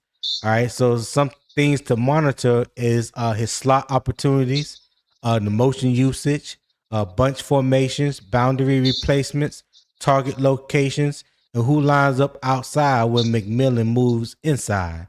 All right. So the best replacement may be the player who allows McMillan to remain difficult to locate. Okay. So just about everything that I just mentioned about T-Mac's formation flexibility. Tico, I'll go ahead and let you take the first stab at it. Do you think, and I know we kind of probably already mentioned it, do you think there's a replacement who allows T-Mac to remain difficult to locate? Do you think that we need a contingency plan, or is the answer already on the roster? I think the answer already on the roster. Having a healthy Coker from the beginning of the season, I think will prove major dividends. It's gonna losing Brazzell. It's gonna open up opportunities for Metchie and Horn. I already told y'all Metchie was my sleeper, so you already know what I feel like he gonna do, and that just gave him even a little more wiggle room. And I know you seen that route he put on Charles Smith Wade, boy. He stepped on his toes and bopped him. Yeah, Charles Smith Wade, he was out the screen. He was out the screen, Tony. Yeah. but nah, man. I was, but yeah, man, I think we're good, man. Yeah, Coker, and Metchie, and then whatever XL gonna give us is a plus. Whatever XL gonna give us. You see what I'm saying? We don't know. We don't know yet. The shade is. You don't know we're gonna get Metchie. All right, if you things down, you'll be good to go. I ain't saying Metchie as far as ability. I already know what XL can do. I just don't, it just seems, in those critical moments, it's like certain routes. I just need to see, his awareness go up. I know what his ability is. He catching the ball now. He ain't dropping the ball no more. So he is a mismatch. He's definitely a mismatch. Pretty much anybody you line up against him, he's a mismatch. So I got you. Trust me. XL popping off is a great thing for us. We need that. Even with Brazzell, Brazzell won't hurt. We need him to pop off. He ain't popping off yet. We need him. To pop off. Yeah. That's what I'm saying. Him got coming out there and with his hair set on fire. That's just that's good for us. Yeah. Whether he's here in the future or not, it's 2026. Oh yeah, Go, hey, go yeah. ahead. Go ahead, Will, and then I get Zip. Heard that. Heard Uh, that. I don't think that Chris Brazzell being out for 6 to 8 weeks changes. There needs to be a contingency plan. It's not like the Hey, guy's out for the y'all seat. hold it down for me. Hold it down for me for a minute, Will. Okay. It's not as if he's out for, the season, right? He's out for 6 weeks. So that's not 6 games. He's out for 6 weeks. So by week 3 or week 4, by the bye week, he's working into whatever system, wherever they were going to do in that particular operation in the beginning. So I don't think that there's a contingency plan necessary. Um, and I think that I believe, this is just me, I believe that the starting three was going to be XL, Coker, and Tet. Those was going to be the starting three regardless this season. There was going to be packages when you brought in Brazzell and you could put him in put Tet in the slot. But that wasn't going to be, Brazzell wasn't going to get all, those many that much burn this first half of the season in the first place. He might have overtook an XL later on in the season. That's potentially could have happened, but it wasn't happening instantaneously. The jury's still out about Metchie. I mean, Metchie got just as much productivity as XL. So that's Actually, where we at. actually less. Will. I was just being, kind of fair because I'm not trying to, you know what I'm saying? I'm trying to bash Oh no, Metchie because that's so when it no, you good. I want y'all to say he's the worse you talk about, the more happy I'm gonna feel. because I'm not talking bad about him. You know what I mean? And No, you it's true. know, That's facts. yeah, but when we got players that haven't played a snap for us, and the fan base acting as if these guys are the true reason for Carolina football is wild to me. And I keep Well, harping on that. I'm just saying not in this conversation that we having as a group. yeah. This conversation we having as a group is a very civil, thought-provoking conversation. I'm talking about the masses, if that kind of resonates. You know what I Well, mean? Yeah. here's you bring forth a very valid point, Will, when you're talking about people that have not done anything in the Carolina Panther uniform. So yeah, I agree with you 100%. My position when it came to the number 3 wide receiver, like yeah, I understand that XL was probably gonna be the number 3 going into training camp. But I also believe that by the time training camp was over, that either Chris Brazzell or John Metchie was going to take the number 3 wide receiver spot, or David Moore. And that when you made that comment, that made me think like enough people are not talking about David Moore, because David Moore got hurt last year, missed majority of the season. But let's go back to 2024 when he did produce in critical situations, like becoming a security blanket for Bryce Young. Right. Could you possibly have seen David Moore getting that wide receiver 3 position? I mean, he has familiarity in the offense. He has production in this offense with this team. Yes. That the other See, two, Chris now we Brazzell and having a John more Metchie. now that's Yeah. a more reasonable conversation. I Okay, mean, talk to me. that's a more reasonable conversation, right? So you have and I get it with in the conversation. So we're having a conversation around upside, like potential upside and Mm-hmm. actual productivity Production. Right. production, upside and Right. production. So, if you listen to the Carolina coaching staff, XL is the upside. But as you're having a conversation, you're talking about literal production. Where are we at? So that's the point that's a valid point to be had. So yes, Okay. David Moore could be the 3. David Moore could be the 3, but as it stands right now in practice, I don't know. On my timeline, I don't hear a lot of David Moore love. But it also could be that they already know what David Moore can do. They're trying to see where everybody else fit. David Moore could be you know what I'm saying? David Moore could be the vet, just sitting back there chilling, and they already know where they're gonna use David Moore, how they're gonna use David Moore. David Moore been with this coaching staff since Seattle. Since he got drafted. Yes. So they already, you get what I'm saying? So people be like, oh, David Moore ain't making his roster. Oh, David Moore is absolutely making his roster. So Zip, talk to me. Oh, go ahead. Go ahead, Ro. I thought you was done. No. Yeah. I was done. Only thing I was gonna say is, so everybody pack a lunch. He is going to be on the 53, David Moore. So if you upset, pack you a lunch. Yeah, just be upset if you're gonna be upset. He's gonna be on this 53. Okay. Zip, talk to me. What you think about David Moore potentially being a wide receiver 3?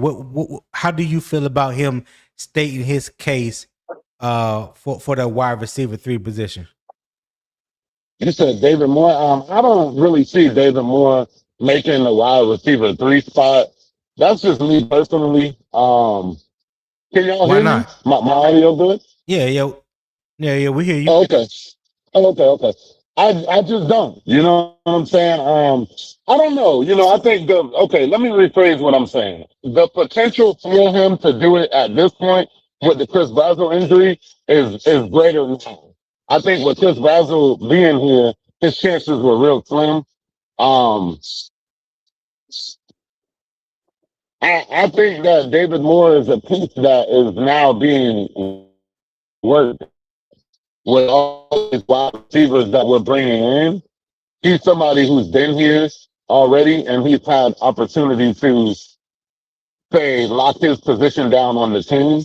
And if he was somebody that we were looking to continue to give a role in this offense, I don't think we would have been, doing as much searching and bringing in as much talent at the wide receiver position as we've been doing. Even though he is a little older and he's not, going to give you too much longer in the NFL.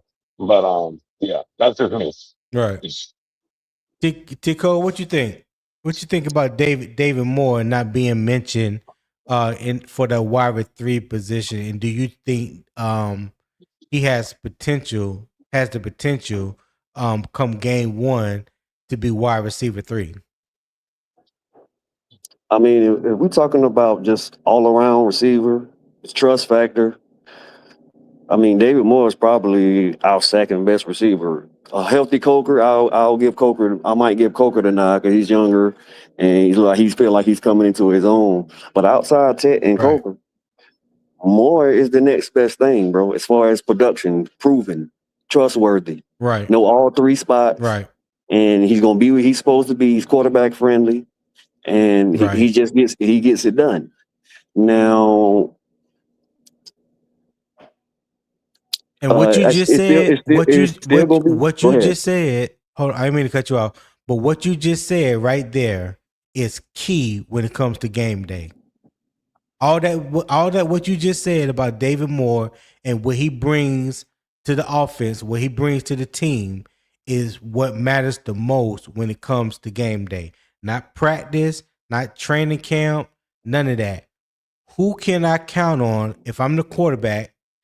Bryce Young, whoever's back there, who can I count on in this game to produce when I need to count on them to produce? Go ahead. Yeah, so, and I think that's why he's still been around, because our wide receiver core is so young, so unproven outside of Tech. Coker's been hurt the last 2 years, so it's almost like we ain't really ready to come off with David Moore yet. I know people want to see the young guys, and we're trying to turn the page, but I feel like I don't think it's time yet to get rid of David Moore because we don't really think outside of Ted and Coker really.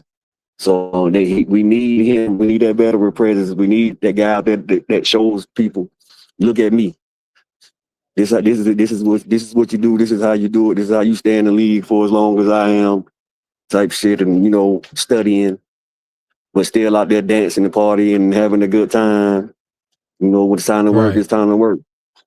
So, but I just don't like Will said. I feel like it's gonna be XL, Tech, and Coker starting out. And it's gonna be. He's the 3, bro. Ain't nobody took it from him yet. So you think they're just gonna start the season out with David Moore at the 3? I don't think so. I don't know. He's a first round. They got a first round. He's a first round pick, and we got to see what he got, Tony. Hey, they just praying for it. They're not for it not to be them. It just would end their pain if XL. I'm saying the fan base. I'm just saying because you're like I am a fan, Will. I am a fan. I'm just Tico will try to take a slingshot stab at me. You know what I'm saying? You know how you pull the slingshot back, and you know what I'm saying? It may not go in necessarily where you wanted to go, but just close enough. You know what I'm saying? Yeah, he trying to take a slingshot stab at me. It's cool. It's cool. I am. Because I'm upset about this. All I'm saying is what I base 95% of my analysis on is production, what I've seen on film, and whether a person is ascending, descending, or they stay the same, how they can contribute to help the offense. When I look at in-game situations, I look at who does the quarterback trust the most in critical situations, third down situations. If it's 3rd and 15, who can he count on to get the first down if it's a passing down situation, which normally it is. Those are the things that I look at, and I factor in all those things because it's easier to say who we hope, who we wish, what we would like. That's cool. None of that matters when it comes to game day because you're trying to get a W. At the end of the day, you're trying to get a W on Sunday. And who do you think benefits me the most to help us get that W? That's how I look at it. Now tell me I'm lying, y'all. Tell me I'm looking at it wrong, Tico. I wish I could. You're looking at it wrong. You're not looking at it wrong at all. You're not lying, Tony. You're not lying, Tony. You're not lying. Yeah. No. Go ahead. But with all of that being said, how is Brazzell that answer when he ain't even put on shoulder pads yet? See, I'm not one to say that Brazzell's answer. What I've said is it's a log jam at wide receiver 3 between Brazzell, Legette, and David Moore. And I said out of those 3, I believe wide receiver 3 and wide receiver 4 will be settled. Now, I don't know who's going to be the odd man out, but I do believe that log jam before Chris Brazzell even got hurt, I felt like there was a log jam for that wide receiver 3 position because Coker and Tech are the only 2 that I feel like that have stamped their positions in that wide receiver room. Everything else is up in the air. That's just my opinion. No, but that's I think you could. That's a little more than an opinion. I think you can say that's close to a fact. Yeah. Hold on, 1 second. I wanted to say something to Will real quick. So, Will, Yes, when you hear the large optimism that people have in a John Metchie coming to this team and us drafting Chris Brazzell, it's largely based off of the potential. Okay, when you look at Brazzell, and I know you know this, but I just want to take it a little deeper. People just would rather than pouring in what we poured into XL, people would rather pour into a Chris Brazzell and see what they got. Then I think, me personally, when you look at John Metchie, yeah, you can go back and you can say what there's a large survey size we can look at and say what he's already done in the NFL. But at the same time, we don't know what he'll do in the NFL with Bryce Young. He's had prior chemistry with him. You know, they could click immediately. It could be something where he comes in, they click immediately, and he get out there and they make it makes such a difference on the field that what if it's just no option but to make him the number 3? What if he's going out there balling that hard to where it's like, well, goddamn, we might as well make him the number 3. That's where you hear these things coming up, because when you drive to XL, and we've all established that XL, we may not have gotten them where we should have gotten them, but when you get them in the first round and he don't necessarily pan out, you're gonna have people in the fan base be excited about other players that we're bringing in, whether we draft them or get them in the free agency, because some people are tired of XL. You know, some people aren't, but some people are tired of it. I get the skepticism, like I said, but there has been people that have been habitual line crossers. So I get the reason why. I'm not disputing it. I'm just saying that you draft Chris Brazzell. You draft Chris Brazzell. You draft Chris Brazzell, and the night you draft Chris Brazzell, people say trade XL tomorrow for a bag of potato chips. You get what I'm saying? That ain't how it goes. Hold on. No. I didn't hear what you said. Well, what'd you say? My bad. I'm kind of mixed up at work. No, so I agree. I'm agreeing with what everything you said, and I do understand, you know, the optimism and all of that. I do agree. I agree 100%. I'm not saying that I don't agree with you. What I'm saying is, what gets I'm gonna hop out for a minute. My phone about to die. Will, my bad, Will. I'm gonna hop out for a minute, Tony. All right, man. All right. Only thing I'm saying, and you know, I know, Tony, I know you're ready to move on to the next topic, so I apologize. But the only thing that I was going to say is, I understand the optimism and all that stuff. I get it, right? The known for what you have is the unknown. And I get it. What I'm saying is, the moment that you draft John Metchie, you immediately say trade. I'm not John Metchie. You draft Chris Brazzell. The moment that you draft Chris Brazzell, the moment you say that, you say trade XL for a 6th-round pick and a bag of potato chips. Calling the man hot garbage. This is an indictment on him. You didn't even get excited about the prospect of the kid. The conversation instantly turned about bashing this young man. Yeah. And real quick before we move on, Will, I just want to let you know, I wasn't one of those guys who said no, you weren't. You weren't. Yeah, because I know that we still have an investment in XL through another 2, potentially 3 years. So, and I still want to see what it is we can get out of that. So I feel where you're coming from. With Chris Brazzell and John Metchie coming in, it definitely shouldn't have been a situation where we just said, okay, let's get rid of XL now. No. People got to understand we still got an investment in XL, and we still got to see what we're going to get out of that. You know what I'm saying? So yeah. I'm with you on that. I'm sorry. All right, Tony. I apologize, man, for derailing the conversation down the XL train. Man. My bad.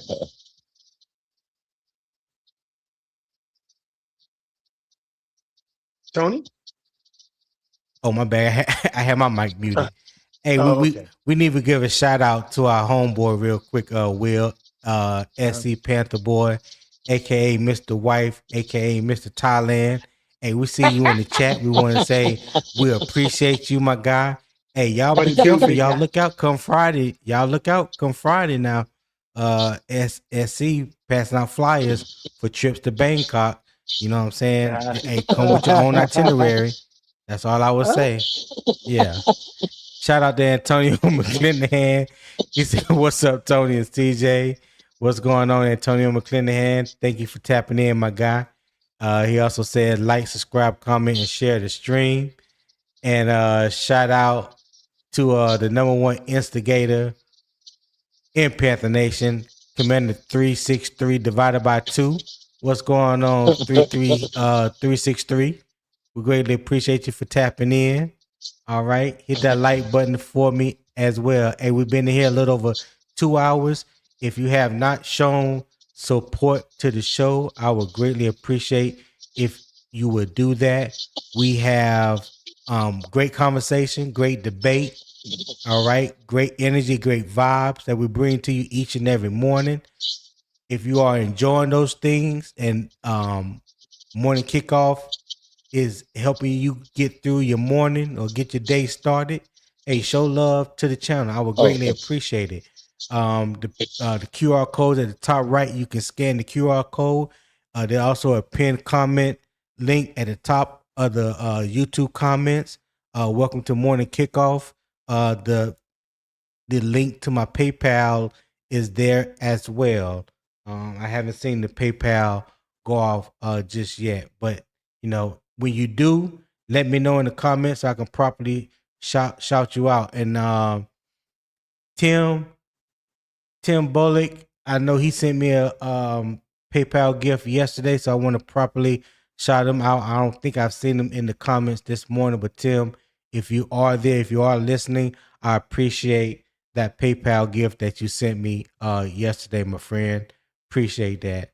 And I greatly appreciate it. So yeah, scan that QR code at the top, guys. Go ahead. Zip, you was about to say something? Or was that Will? Oh yeah, no, that wasn't me. No, I was listening though. No, I was just listening. I was just listening. So real quick. So we're gonna remove on to responsibility 3, the third down dependability. The primary candidates are Coker, Metchie, Moore, and Reed. Third down production depends on correct route depth, zone awareness, timing, and hot route recognition. All right, leverage, understanding, and dependable hands. A receiver can replace part of the lost value without running the same routes if his dependability keeps the offense on the field. So, fellas, when I mentioned the responsibility 3, third down dependability, and I mentioned the correct route depth, zone awareness, timing, hot route recognition, understanding leverage, and dependable hands, who comes to mind at first? Will, you go first? When you said those things, yeah, who's the receiver that's vying for the wide receiver 3 position? Who comes to mind? For wide receiver 3, I was going to say for those I would have picked Coker, but Coker's already on the field as 2. For 3 right now, pass production minus the injury is David Moore. He's going to be where you need him at. If they're gonna play us in zone, he's gonna find the right soft spot in the zone. He's gonna get into the window. So right now, you know, in third down, you know, it would be David Moore. If you would ask me, Metchie, I don't know. I don't know enough about his game to say that he can or can't do it. I don't know. I don't know enough about his game. Right. Right. All right, Zip. What you got, Zip? I think that the strongest situation is, I mean, who knows? You know, XL could present a strong case. Zip. Nope. I see what you're trying to do. You are not getting ready to move the goalpost. The third down production depends on correct route depth, zone awareness, timing, hot route recognition, understanding leverage, and dependable hands. So when you hear me mention those 6 things, what receiver comes to mind for the wide receiver 3 position? I'll go ahead. I'll go ahead and give it to David Moore here. I'll give it to David Moore here. Thank Yeah, you for I'll your give it to honesty, David sir. He set the Yeah. question up that way. You know how these, you got to understand Oh his God. personal profession. Got to Yeah. understand what you're Oh. dealing with here.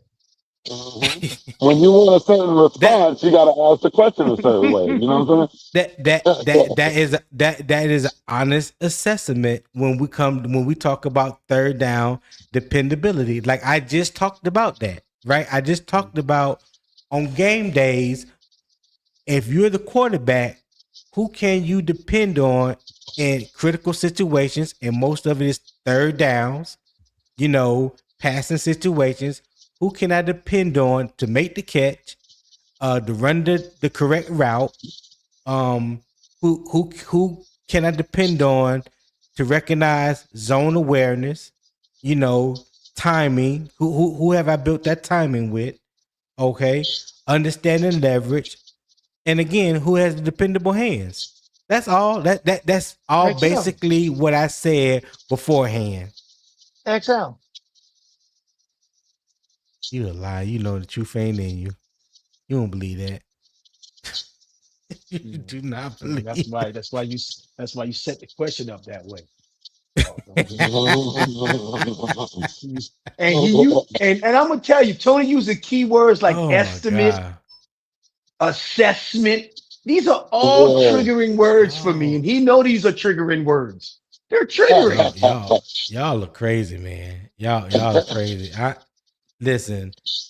I'm just asking. It takes time to build these questions, man. I don't And you, build these questions with no hidden agenda. Well, maybe a little bit, but I was about to not a say, lot. how dare you? How dare you? Oh boy. Ooh. oh, Oh, I was about to say it's the oh first time I God. ever heard you throw some stuff out here that ain't true. Oh boy, I was about to come for you, boy. Okay, I'm sorry. I'm Oh sorry. man. All right. Carolina can place receiver height through the complete formation. The answer does not have to come exclusively from another wide receiver. All right. So,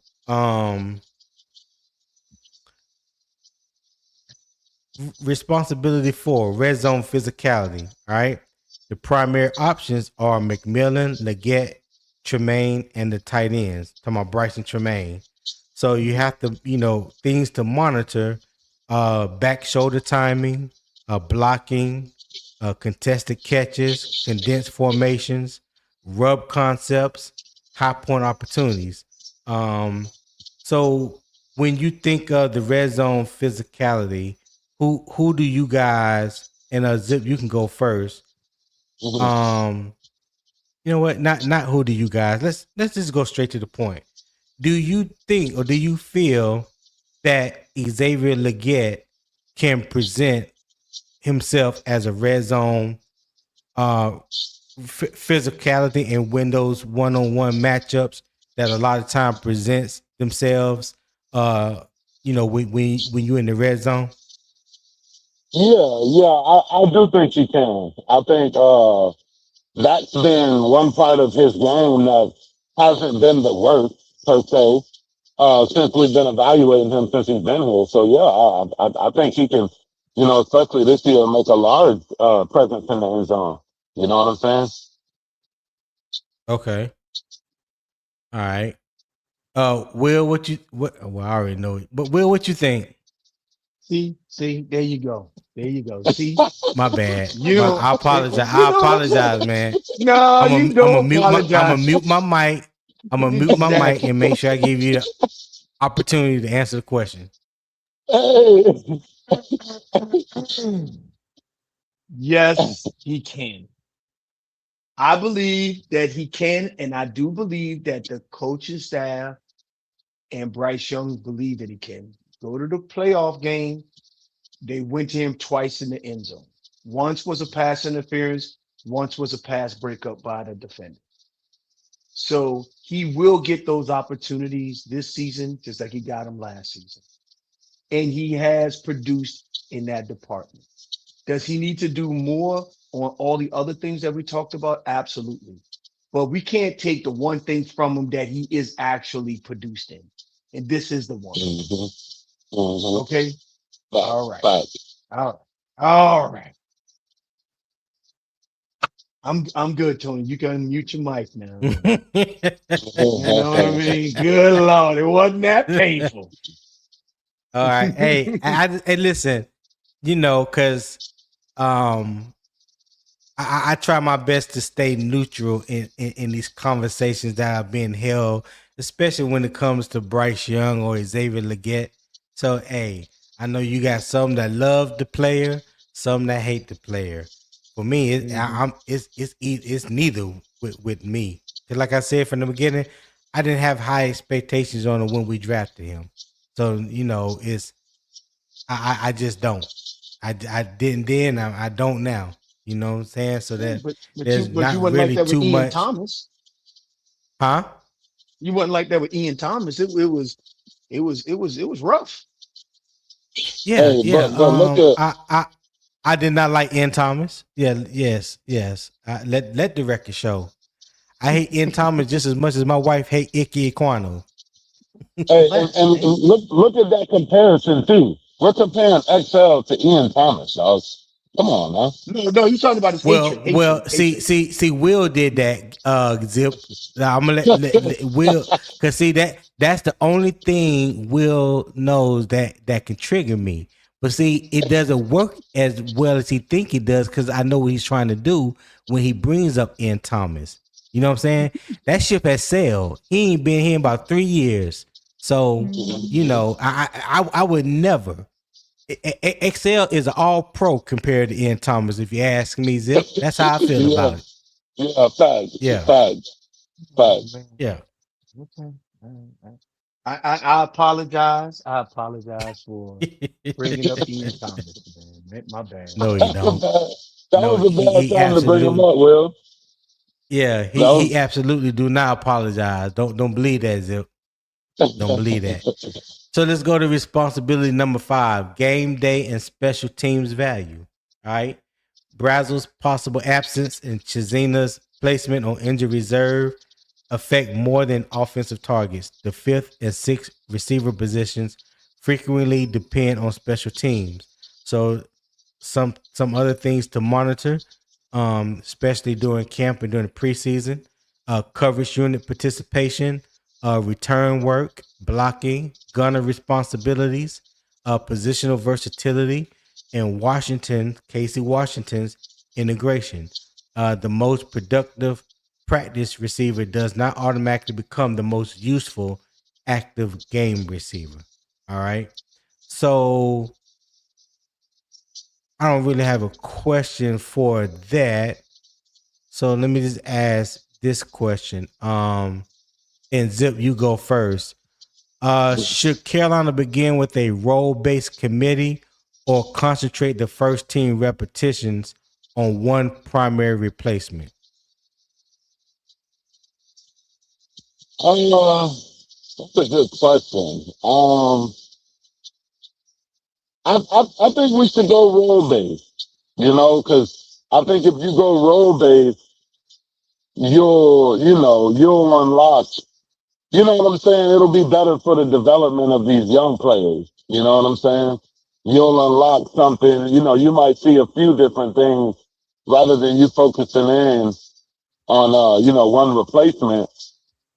You may only learn what you want to learn about that one role you're looking at. Yeah, I think role based. You might see multiple different players. Hidden X factors, so to speak. Will, what you got, Will? So you saying should we take a role-based approach to filling the gap that Brazzell was going to fill? Is that what you're asking? Yeah, I mean, yeah. Yeah, Should he said, Carolina okay. begin with a role-based committee or concentrate the first team repetitions on one primary replacement? One primary replacement. I don't even know if okay, I'll play along. One primary replacement. And One who primary is that one replacement. primary replacement? The guy who was the number 3 wide receiver all along. According, XL was the number 3 number all along. So well, the they ain't with. core 3 the question is filling that X position and so that Tech can get in the slot. Is that what you're asking? Well, that ain't what Zip said. Zip said a role based committee, so he don't even believe that Excel is wide receiver 3. But that's That Zip what though. Zip said. Okay. That's Zip. That's Zip. I Hey, mean, you see how I every man tried to, trying to. hey, you see how I tried to word it, right, Tony? You see how I tried to put it? Yeah, I mean, I get it. But I'm just saying, Will Robinson's assessment is, I think, is your 3 primary wide receivers need to get rhythm and timing, and then you start folding in packages to meet, certain situations and schemes and fits and things like that. Those will still be out there and available. For example, bringing in David Moore for critical third down in a package that you have. Bringing in um, other players that you need, Bryson Tremaine for big packages, all kinds of things. There's all kinds of ways. There's different ways that we can move things around. But I think that right now in camp is rhythm and timing, and as you can see, it seems like XL's having a good camp. So if he's having a good camp, hopefully that translates over to this season because I really want the young man to do well. So Right. that's my thoughts on it. That's my thoughts on it. Okay. All right. Yeah. So I just want to confess that yes, Zip. I set you up on that one. Yeah. Yeah. I was hoping Will Robinson would fall for it, but he's too much of an XL fan because they're both from South Carolina. So yeah, I already knew where his answer was gonna go. I mean, But there's a lot of people. The reason why go I'm a ahead. big XL fan, I will tell you right now. You want to know not the I mean, I'm a big XL fan because of his backstory, his family story. He's from South Carolina, that type of stuff. But you want to know And the another fact reason that why he I'm a make big in the fact that he make a mean coon brisket. But go ahead. that's another positive too. But you do know one of in the brigade that I was the senior engineer for on one of my last deployments. Yeah. Yeah. One of XL's first cousins was a company commander in one of the companies that I actually engineered for and then helped them do operations for. And me and him are good friends. So Oh wow. Okay. I feel kind of so I mean I just let y'all know XL will get zero slander from me in perpetuity. That's just where we are. I just want to be clear on this. I'm So glad nah, so it nah. so so finally you came You out, Will. huh? I said I'm glad it finally came out. 'Cause I knew there was some sort of deeper connection there. The way you hold on to the man, you know what I'm Yeah, I'm gonna hold on to him. I'm gonna hold on to him, dog. I'm gonna hold on to him, man. The man, in fact, you talk about battling adversity. The man lost his mother and his father, and still came out the wire. saying? and okay, and that's something I'm confused about. When did his mom and dad pass away? It was High before school. he got to the Panthers, right? Yes. Okay. Yes. Okay, because I just no, I just remember when David Newton asked that question in the press conference, and I thought it was something that I missed, and then all of a sudden, people were talking about it, and I was like, I could sworn I watched everything. I don't remember missing that, and for the longest, like I thought it was something that just happened, and it was kept quiet. It was trying to be kept quiet, and I thought it was something that happened while No. since he's been drafted at Carolina. So this was before. Yeah, Okay. when he was in high school and when he was in college, he lost both his parents at a very young age. At a very young age, he lost both parents. Mm. So, but I'm just saying, like the adversity the young man's going through, the adversity, he was still able to work through it, able to spit himself out the other side. I'm pulling for this man. I'm pulling for this man. Pulling for him, I mean, Okay. straight up. that's a beautiful backstory and all. You know what I'm saying? But I mean, He got work to do, brother. I never said he didn't Yeah. have I ever once said he didn't have work to do. Talk to him, Zip. Tell him, Zip. I'm just saying. I'm just saying though, but that story can only get him but so far. Will he got to But put I the never work said in? that doesn't give him anything. What I'm That Yeah, saying sound like is it what you don't. because of It saying. his That don't. story. sound like what you saying, Right. though. That's not what I'm saying. I'm saying I'm pulling for him. I am absolutely pulling for him. And I know that, he got it. And I've always said this, and I don't know if you guys remember me saying this. He's worked himself into a hole that he got to pull himself out of. Yeah, big time, big time. And so I never said that isn't the case. But what I am saying is I'm pulling for him and I know he can do it. And when when he proves himself, there's still going to be a certain subset of his fan base that want him gone anyway, and I am going to beat the snot out of them. Yeah, that won't be me. That won't be That's me. not. If That's he, not. That's neither you two gentlemen. That's I don't. No, it's not. I'm talking about there are certain people I am going to punish religiously for it. hmm hmm Yeah, I hope he Yeah. pop. Will I hope he pop? Mm. You know what I'm saying? 'Cause I'm a South Yeah. Carolina fan. You know what I'm saying? So, I've been got a glimpse of XL a while ago. And that last season when he really popped, I was like, God damn. I didn't materialize him coming to Carolina. That kind of Mhm. surprised me when we went and got him. But you know what I'm saying? I know a little bit about him. I know a little bit about how he plays. Yeah, So I mean, but hey, anyway, but I just wanted to make sure that I gave that disclaimer of like me and the guy. I mean, like we text back and forth. We friends. And when XL was drafted, I didn't know I didn't know him and XL was related. During draft night when we drafted him, I said, "Oh shit, there go E." And standing right next to XL when he put on his hat.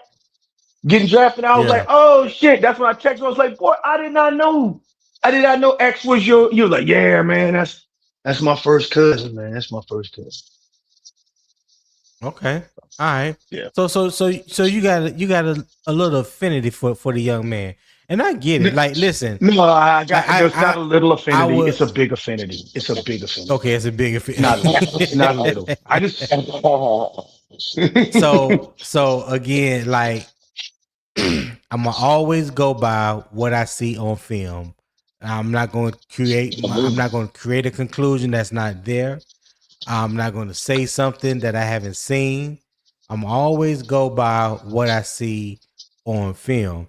And for me, um, you know, going back to this. Well, first let me say something about Broski comment. He said Moore and Metchie haven't produced much at all in their careers. I don't understand why they're being put on the pedestal.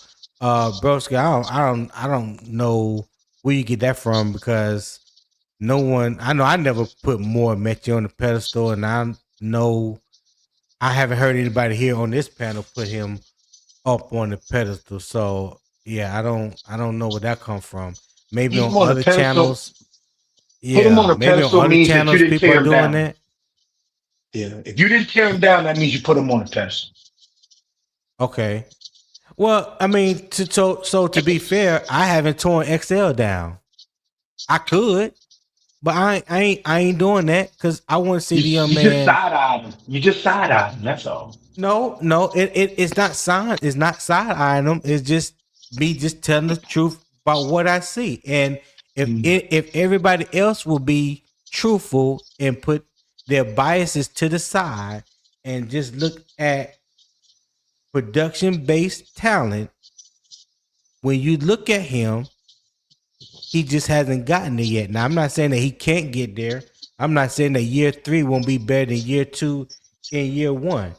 But this is what I would say. If the Panthers believe so much in XL and his development, when they drafted him in the first round and signed Coker as an undrafted free agent that season, they have since drafted 2 wide receivers since then.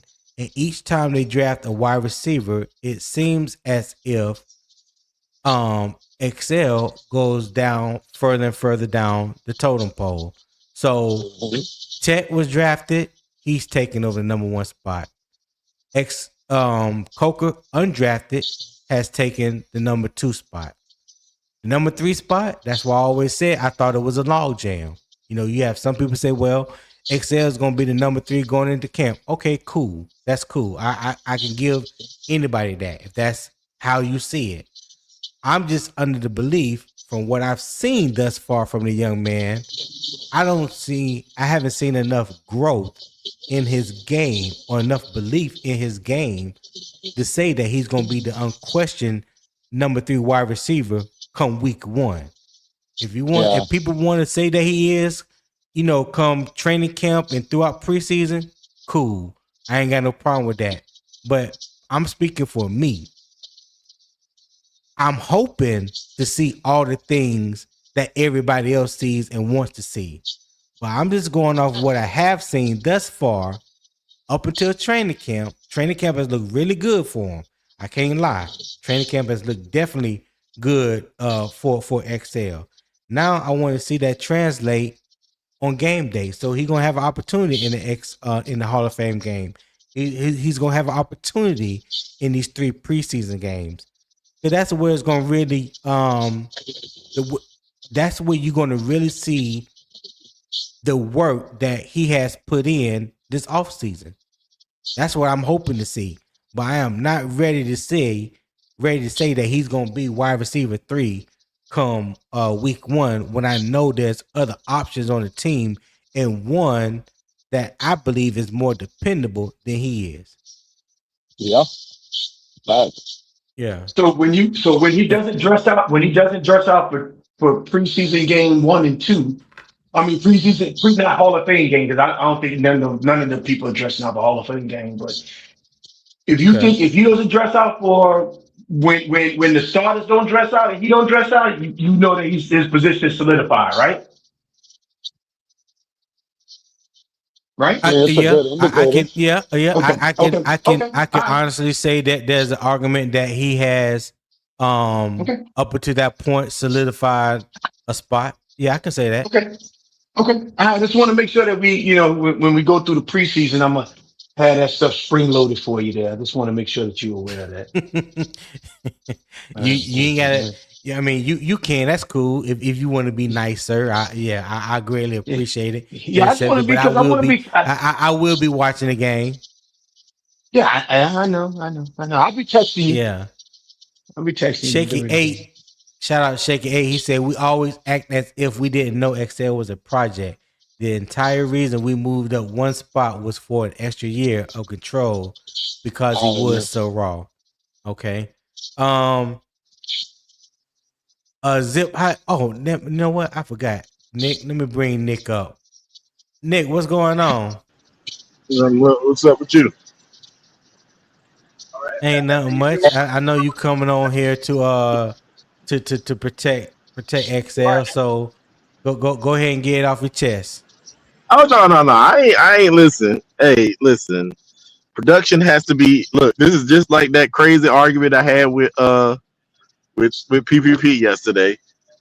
I'm gonna let and listen. I'm gonna go ahead and with y'all. I'm standing 10 toes down. Production has to meet the performance until we can say that he is there. So I ain't even about to argue with you. He got to put some tape out there that says that he's that dude. And real quick, I just want to let you know that I told my wife about the argument you and PPP was having, and her and I both have come to the conclusion, Nick, that you were wrong in that conversation. What you mean I was wrong? Yeah, you was wrong when you was talking about whether a word can be more than just a definition. You remember that? I said that word. I said that word. So you know, daggone well. Was he asked me what was giving us a Latin class again? Was he doing a Latin class again? He asked me what was the threshold of the urban. He was doing the urban Latin class. Yeah, you know how PPP do.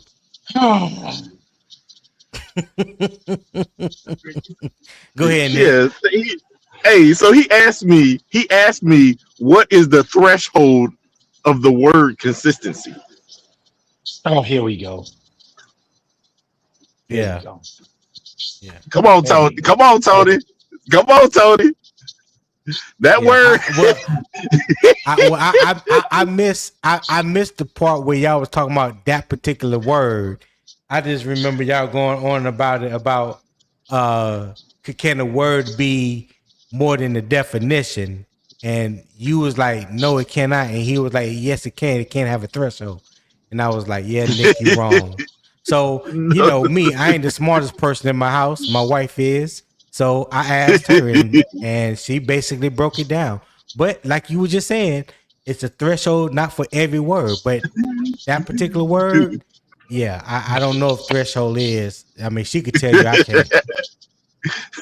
that's all I was saying. I ain't gonna, but either way, as we did digress and go on to the fact that we was talking about the quarterback and his comments about the quarterback, and I said that and all I was saying is that potential does not make you that. So at the end of the day, the Right. potential of what XL can do does not make him has not made it for where we can say he's made it. So at the end of the day, he has to put on a performance to quantify. And these was the words that I was using with people to quantify his position. So I ain't gonna argue with you with that. I mean, I will. You either admit it that he has shown a little bit of something in camp, and that's cool. Oh yeah, That's cool. There's no doubt about it. Like, like I watched the little clips that Sheena and Carolina Blitz and them put out there, and I'm checking them out. I'm looking at it, and I'm like, yeah, he definitely looks the part right now. You Yeah, just want to see that carry over into the game game. Yeah, situation because yeah, you know, um, it's different when the live bullets are flying. yeah, It's yeah, definitely yeah. different when the live Yeah, bullets are yeah. flying. Yeah. Hey, all I do know is that that mother looked fast, man. He looked faster than he's ever looked on the field in my Don't don't eyes. don't give him any. Don't give him any ammunition. Don't give him any ammunition. Because What the enemy. what No, it's what not what are you Tony. It's talking not about, Tony. Will? It's not Tony. It's not Tony. It's not Tony. Oh, No. What I'm oh. saying is. What I'm saying is the enemy is listening and they writing stuff down. And you are talking on an unsecured line here, right? You. Hey, Hey. no, What you doing? nobody mic is encrypted. Nobody mic You know what? encrypted. Nobody might is encrypted. As a matter of fact, they can replay this back. They can man, stop. Just Oh God. I'm just saying, Oh God. man. Have mercy. We are unencrypted right now. I'll leave it alone, dude. I'll leave it Hey, alone. Will, you stupid, dog. You stupid. Hey, listen, we've been here almost 3 hours now. Hey, haven't seen any love to support the show in PayPal. And the QR code is in the top right corner. Scan the QR code, man. If you're enjoying the conversation, the debate, the energy and the vibe that Morning Kickoff is bringing to you this morning, I greatly appreciate it if you show love in my PayPal, or there's a pinned comment in the YouTube chat. Welcome to the Morning Kickoff. It's pinned at the top. You can also find the link to the PayPal in there as well. If you happen to be watching through Carolina Armchair GM CJ channel, you can also drop a super chat over there. I greatly appreciate it. So show a little love to the channel. We've been here almost 3 hours. So yeah, I greatly appreciate it. So Nick, you done missed majority of the conversation. Just to kind of like sum it up a little bit. How do you but Chris Brazzell hurting his leg yesterday, and Joe Person and Reuters have already confirmed through them that is a slightly torn ALCL, and he could be possibly missed up to 8 weeks. That hasn't been confirmed by the Panthers as of yet. I'm pretty sure you will get more information today about that. The reason why I had contingency plan on here is because how the conversation so far throughout camp has been about Ted McMillan moving inside and Chris Brazzell being the outside vertical threat. You know what I'm saying? Nobody has mentioned XL or Jasim Reed or Jimmy Horn or anybody else. They was talking about Chris Brazzell. So a lot of the talk now that was happening yesterday after the injury is whether or not Ted would still stay on the inside, and would that affect Brad Isaac when it comes to play calling? Could he still call the games like he planned on calling it, or will he be limited in his play calling abilities because of the injury to Chris Brazzell? Right now, who do you think is the clear-cut third wide receiver, or do you think, like I also think, there is a log jam at the 3 and 4 wide receiver spot? What say you? I'm not really buying into this whole Chris Brazzell thing in the first place. I wasn't buying into it yet, anyways, because at the end of the day, just like we said, that it got to be quantified on the field before we can say that would work. So How dare you? what I will say is this.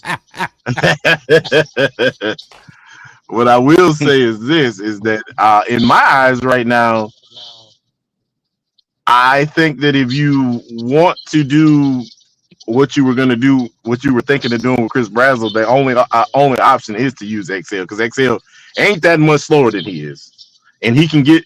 And and this is what might have been my criticism about some of the things that Dave Canales and them have tried to do with XL. In college, XL was I'm gonna run down the field and you gonna throw the ball over the top and I'm gonna catch it this year. That's what he was, and a lot of people don't realize that. But has he been that in with the limited opportunities to catch the ball downfield, deep balls? Has he consistently done that? And let's just be honest. I don't think we have I don't think we have consistently thrown that at him. He had a decent one. Whoa. So the question was, when he has been presented with opportunities, has he consistently produced when the ball has been thrown deep to him? I think it's about a good 50-50. I'm gonna say a good 50-50. That's all. They ain't gonna accept that. They ain't gonna accept that. Yeah. They ain't gonna accept that. They ain't gonna accept that. No. I'm talking about when you said consistency with the PPP thing, and you said 50%. You just had a discussion about the consistency thing, man. You giving PPP all this ammunition. No, I said 50%. No, I'm saying that he has had drops back there, but I don't feel like he's had drops back there on a consistent basis. I feel like he has had drop back there, but has he consistently produced? Now you just said that he hasn't consistently. So no, that's why I said I just said he gets. I'm gonna give him a good 50-50 because he needs to get better at it. Okay. He needs to get better at it. All right. I can unlike some of our other brethren, I can say where he needs to improve but at the end of the day, I'm not going to say he has consistently dropped it either. I think he needs to do it at the clip that he was doing it in South Carolina for me to say he consistently does it. So I'm good with my quantification of what the word consistent means.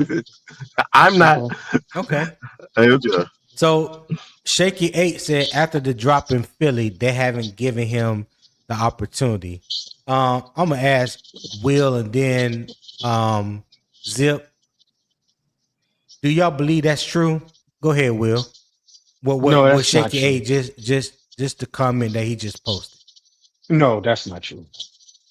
They have given them Okay. opportunities. They have given them opportunities deep. They have given them opportunities in the end zone.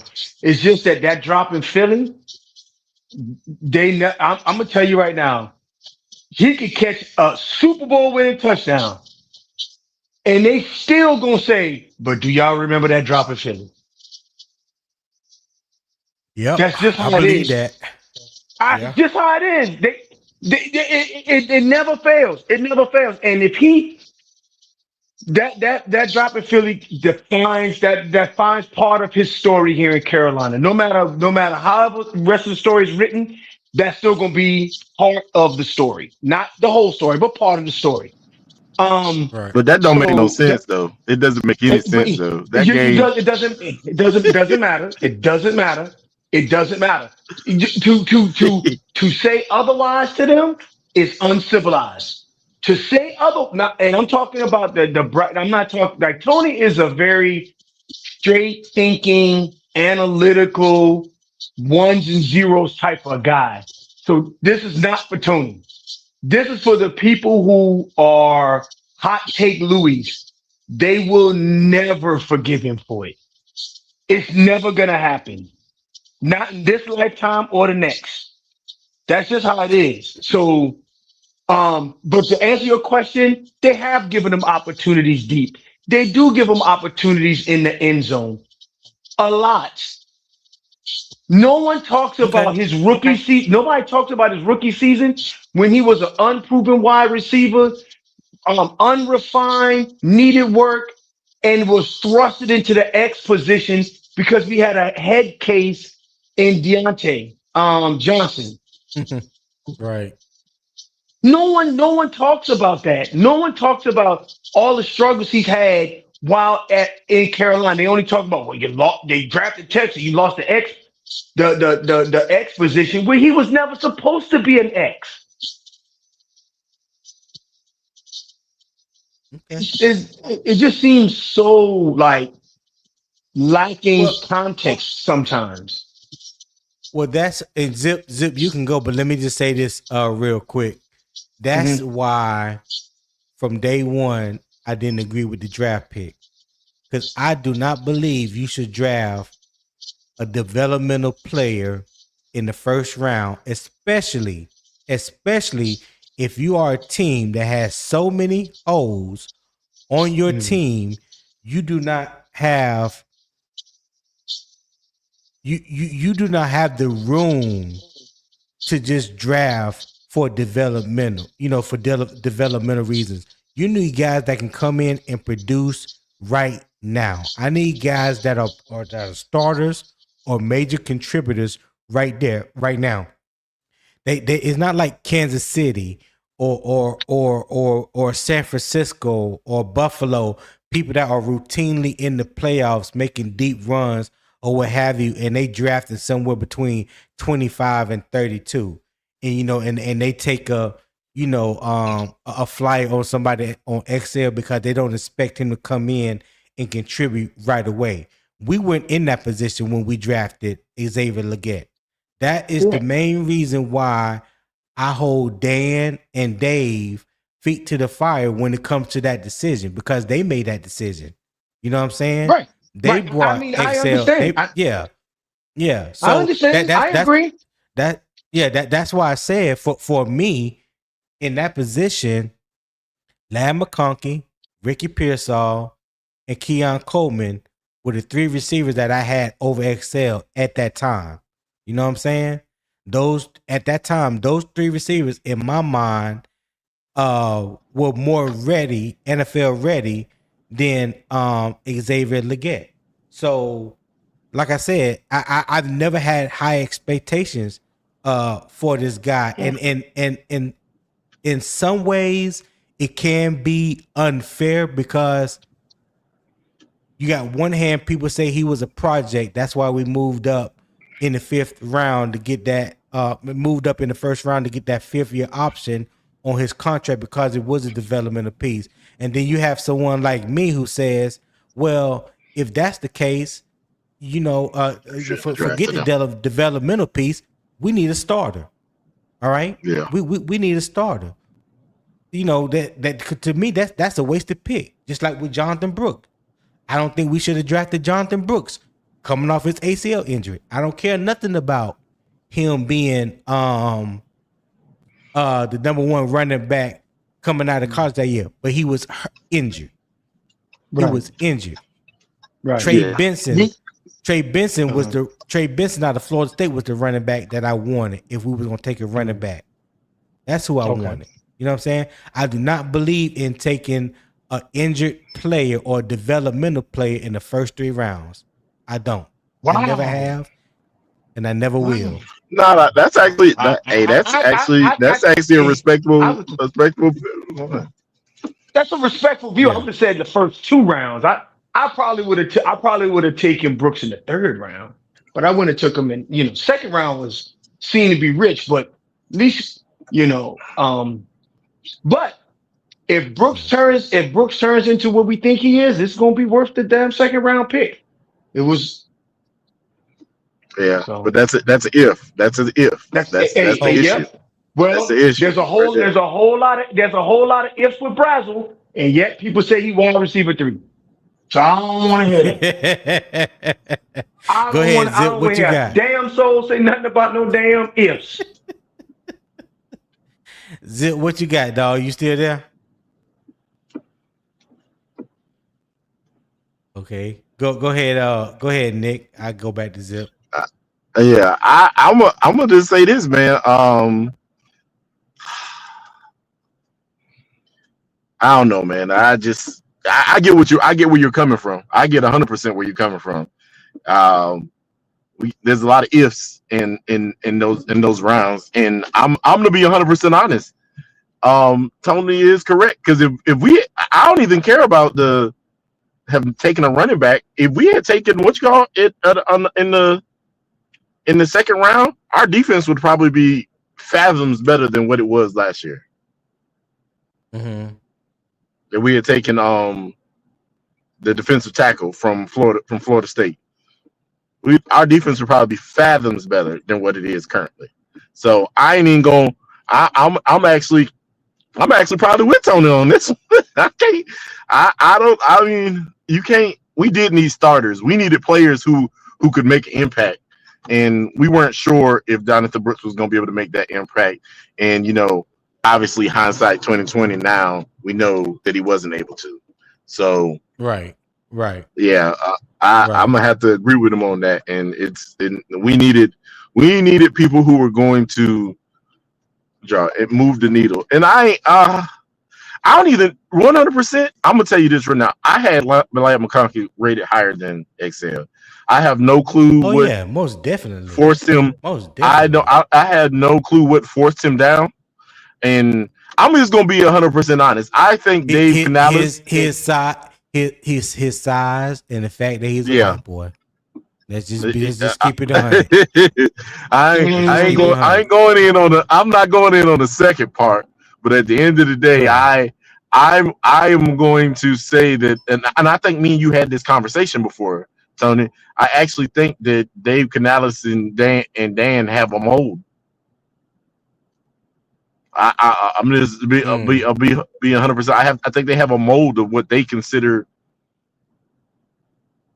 good wide receivers. And I mean, is it bad? No. Does it put you in a position where you could not pick the best wide receiver? Yes. Right. But at the end of the day, I think that they have a mold, and we can see it in the last 4 wide receivers they've drafted, and even the undrafted, they all are 6'2" or up. Yeah, and I just think they got a mold. Well, 6'1" up because XL and Jalen Coke are both 6'1". Yeah, but it's 6'1" 3/4. Them fools 6'2". Them fools 6'2". I ain't even I ain't even gonna, I don't even do that. Well, I My don't. wife do that. I don't know how you added that 3/4 on there because on they draft combine, ain't neither one of them say 3/4. But go ahead, Either Vic. way, either way, I'm gonna let either you way. have However tall they are, they tall. However tall they are. that. But at the end of the day, but it still says that they have a mold of what they consider they want the physical attributes of their wide receivers. I think that that's what knocked Lad McConkey out of their eyes. And I mean, I thought, I'm 100% honest, I was actually surprised that Lad McConkey was on the board after the first Tony. round. Hey, Tony. I apologize, man. I'm gonna have to drop off, man. I got some work stuff came up. Okay, no problem. I appreciate you for tapping in as always, my guy. PT. Thank you for being here, holding it down. PTO. And the last thing I'm I knew you had a last parting shot. Go ahead, Will. No. Party shot. Last thing I'm gonna say is I'm gonna go and I'm gonna try Biscuitville for the first time today. So okay, let y'all know what this about. That. I ain't never. Say again. Yeah. No, I'm saying I tried Biscuitville back in 23 when I was in Charlotte. Yeah, I'm still in Jacksonville, North Carolina, over here by Camp Lejeune, and they got a Biscuitville. And you know I'm not supposed to eat till 5 o'clock, but my flight leave at 1, and I really want to try this Biscuitville, so I'm gonna give it a shot. I'm gonna break my fast early so that I can get the biscuit. I'm gonna try this Biscuitville out. Hey, just to let you know, I have been doing good with my intermittent fasting. Matter of fact, this weekend I'm gonna start the 14 and 10. Good for you, man, my dog. Hey, it's not as hard as it seemed, isn't it? No, it wasn't. It wasn't as hard as it seemed. My man, I'm proud of you, dog. I'm proud of you, man. All right, man, fellas. CJ said take your pillow with you. All right, CJ, I'm gonna let you. CJ, I'm gonna text you and let you know what it was like. All right. I'm gonna say. I will. Yep. Hey, real quick, Jay Hudge says y'all tripping. Jalen Coker is 6'3" officially.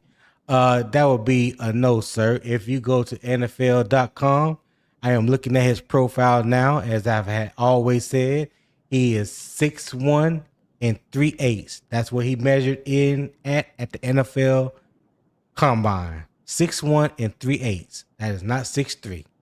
All right. Thank you for coming to my TED Talk. I don't know where y'all. I don't know. So let me just give you the full rundown. 6'1" and 3/8, 208 pounds, 32 and 7/8 inch arms, and 9 and 7/8 inch hands. From Sterling, Virginia. College Holy Cross. That's NFL Combine. Yeah, I don't know where y'all saw that 6'3" at. I know that's what they put on the. That's what they kept putting on the screen when you see XL and you see Coker, but neither one of them was a 6'3". I see. I can attest to that too. I saw the draft.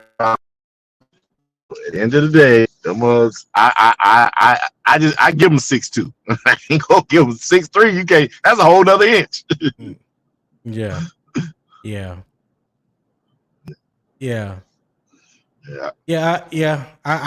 I get what the Panthers have them listed at, CJ. They lie just about just like any other team lie about their players' height and weight. And y'all ever notice that the weight and height don't ever change? I don't care if they play 1 year or 10 years. You know what I'm saying? That height and weight would never change. Like people don't put on weight or lose weight. Like I said, I'm going by official NFL Combine measurements without shoes. That's official. Like I don't know how you can even argue with that. Yeah. I'll be measuring them dudes with cleats on.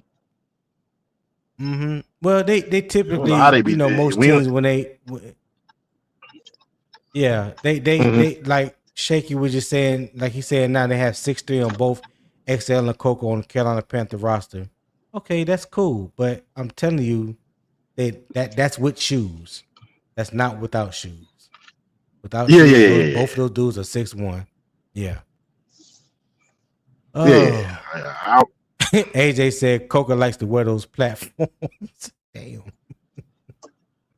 Okay. Damn. DCAS said even Steve Smith said Utah had him listed at 6 feet. Yeah, and Steve Smith every bit about 5'8". Yeah. Okay. DCAS said the Panthers are lying. Yep.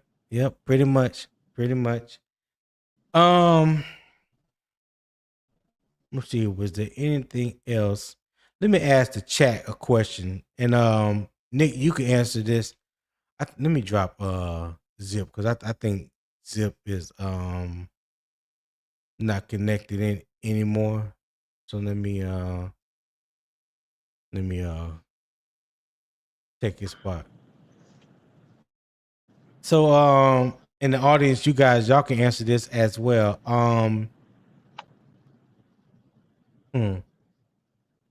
How long do Carolina need to evaluate the internal group, meaning the wide receivers that's on the roster now, before considering another wide receiver?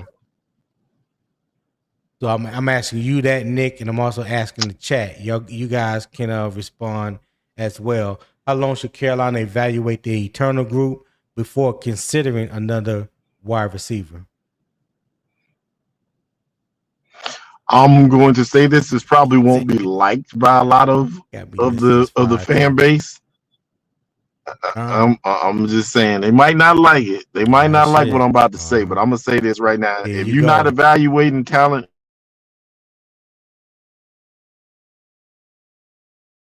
go ahead, Nick. I'm listening. Who you got on your roster? I don't care who you got on your roster. You cut out. Start. Nick, you cut out. Start over again. I said if you are not.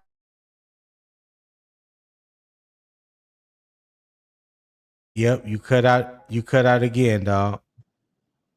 Yeah, I'm outside my house, so the thing jumping back and forth between. Can you hear me?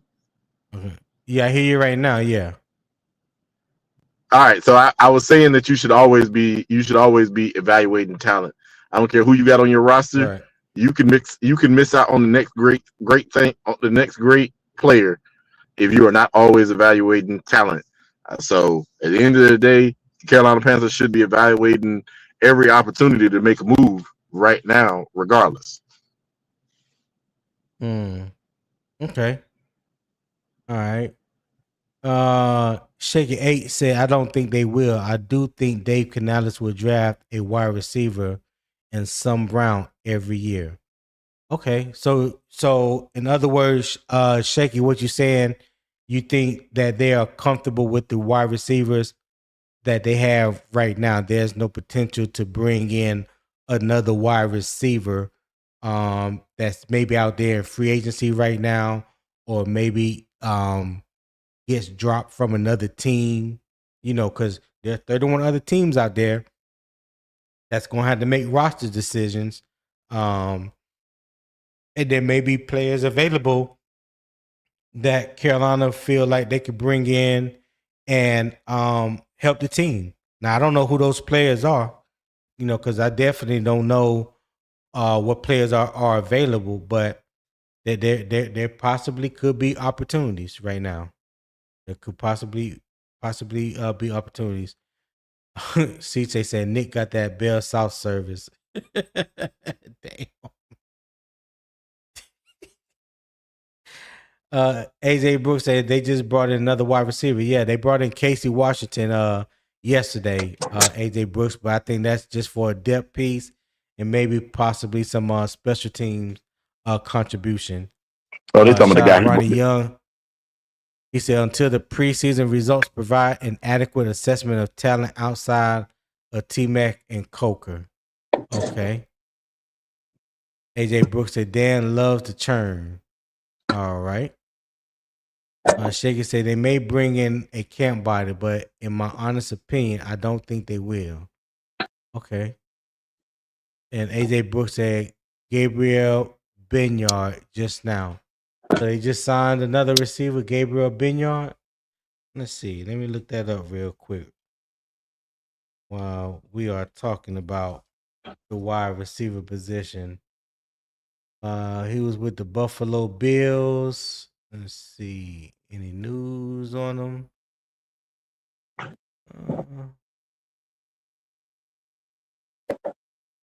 Yeah, I don't see anything that says he's with Carolina as of yet. AJ. That must haven't hit yet. I Camp just body, Googled the young man. camp body, them camp bodies. That's all they doing there. They're keeping that 90-man roster, man. Yeah.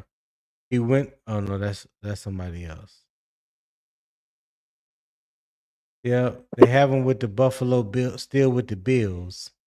Yeah, I the don't only see person. anything saying that he signed with Carolina just yet. All right. So yeah, we've been here again over 3 hours, man. QR codes in the top right corner. Support the show. Scan the QR code. Support the show. Show love to the show. I'll greatly appreciate that. All right. The PayPal link is also in the YouTube chat. There's a pinned comment at the top.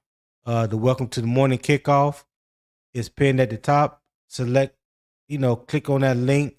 The PayPal link is in there as well. If you're watching through Carolina Armchair GM CJ channel, you can also send a super chat. I greatly appreciate that. My daily goal every day is $25. That's my daily goal. Just help me reach that goal. Show love to the channel.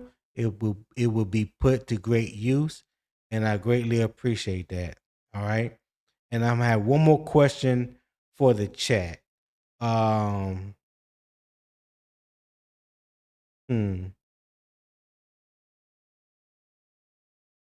Which responsibility do y'all believe will be the hardest to replace? Would it be the vertical stress, the third down, the red zone, formation flexibility, or special teams? Y'all answer that for me in the chat. And Nick, you can answer that question as well. Do you replace special teams and record? Yeah, which responsibility would be the hardest to replace?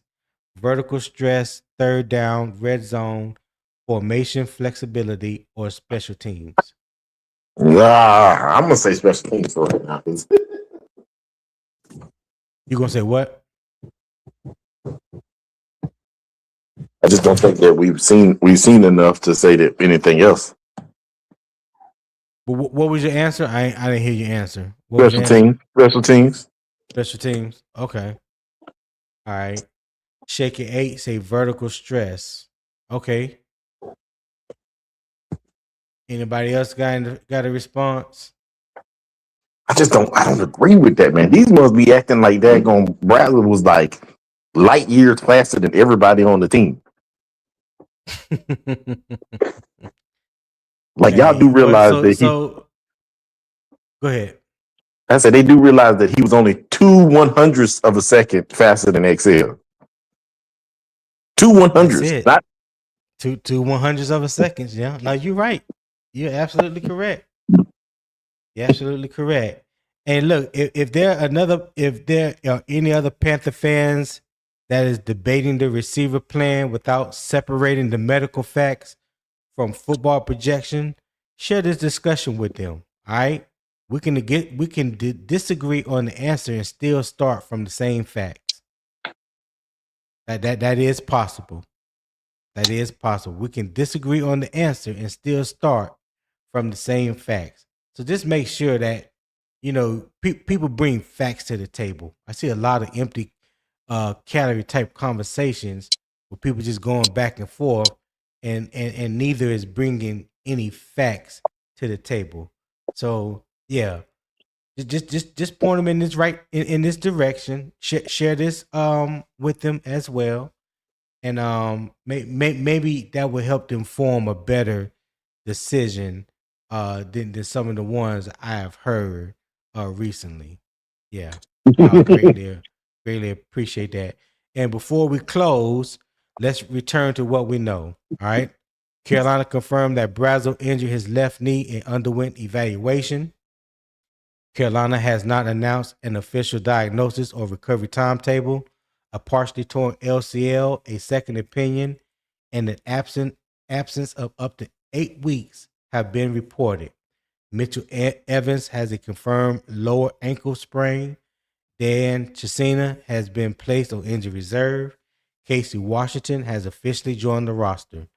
The responsible approach is to wait for the official medical information while preparing the receiver rotation for a meaningful absence. All right. Chris Brazzell's injury changes Carolina receiver plan, but it doesn't have to break it.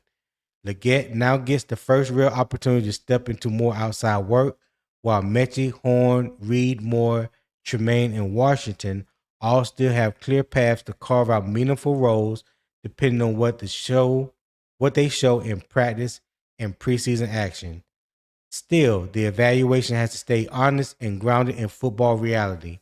The real questions are whether the Panthers can still threaten defenses vertically, whether McMillan can keep moving around the formation the way they need him to, and who is going to earn Bryce Young's trust on third down. All right. So, hey, thank you for tuning in. I hope everybody enjoyed the show. If you did, share it with a friend or family member. And don't forget to hit that like and subscribe button. If you want even more, consider becoming a member on Patreon. All my social media links are in the YouTube description. Make sure that you subscribe to the YouTube channel if you haven't. I'll catch you guys next time. And as always, keep pounding.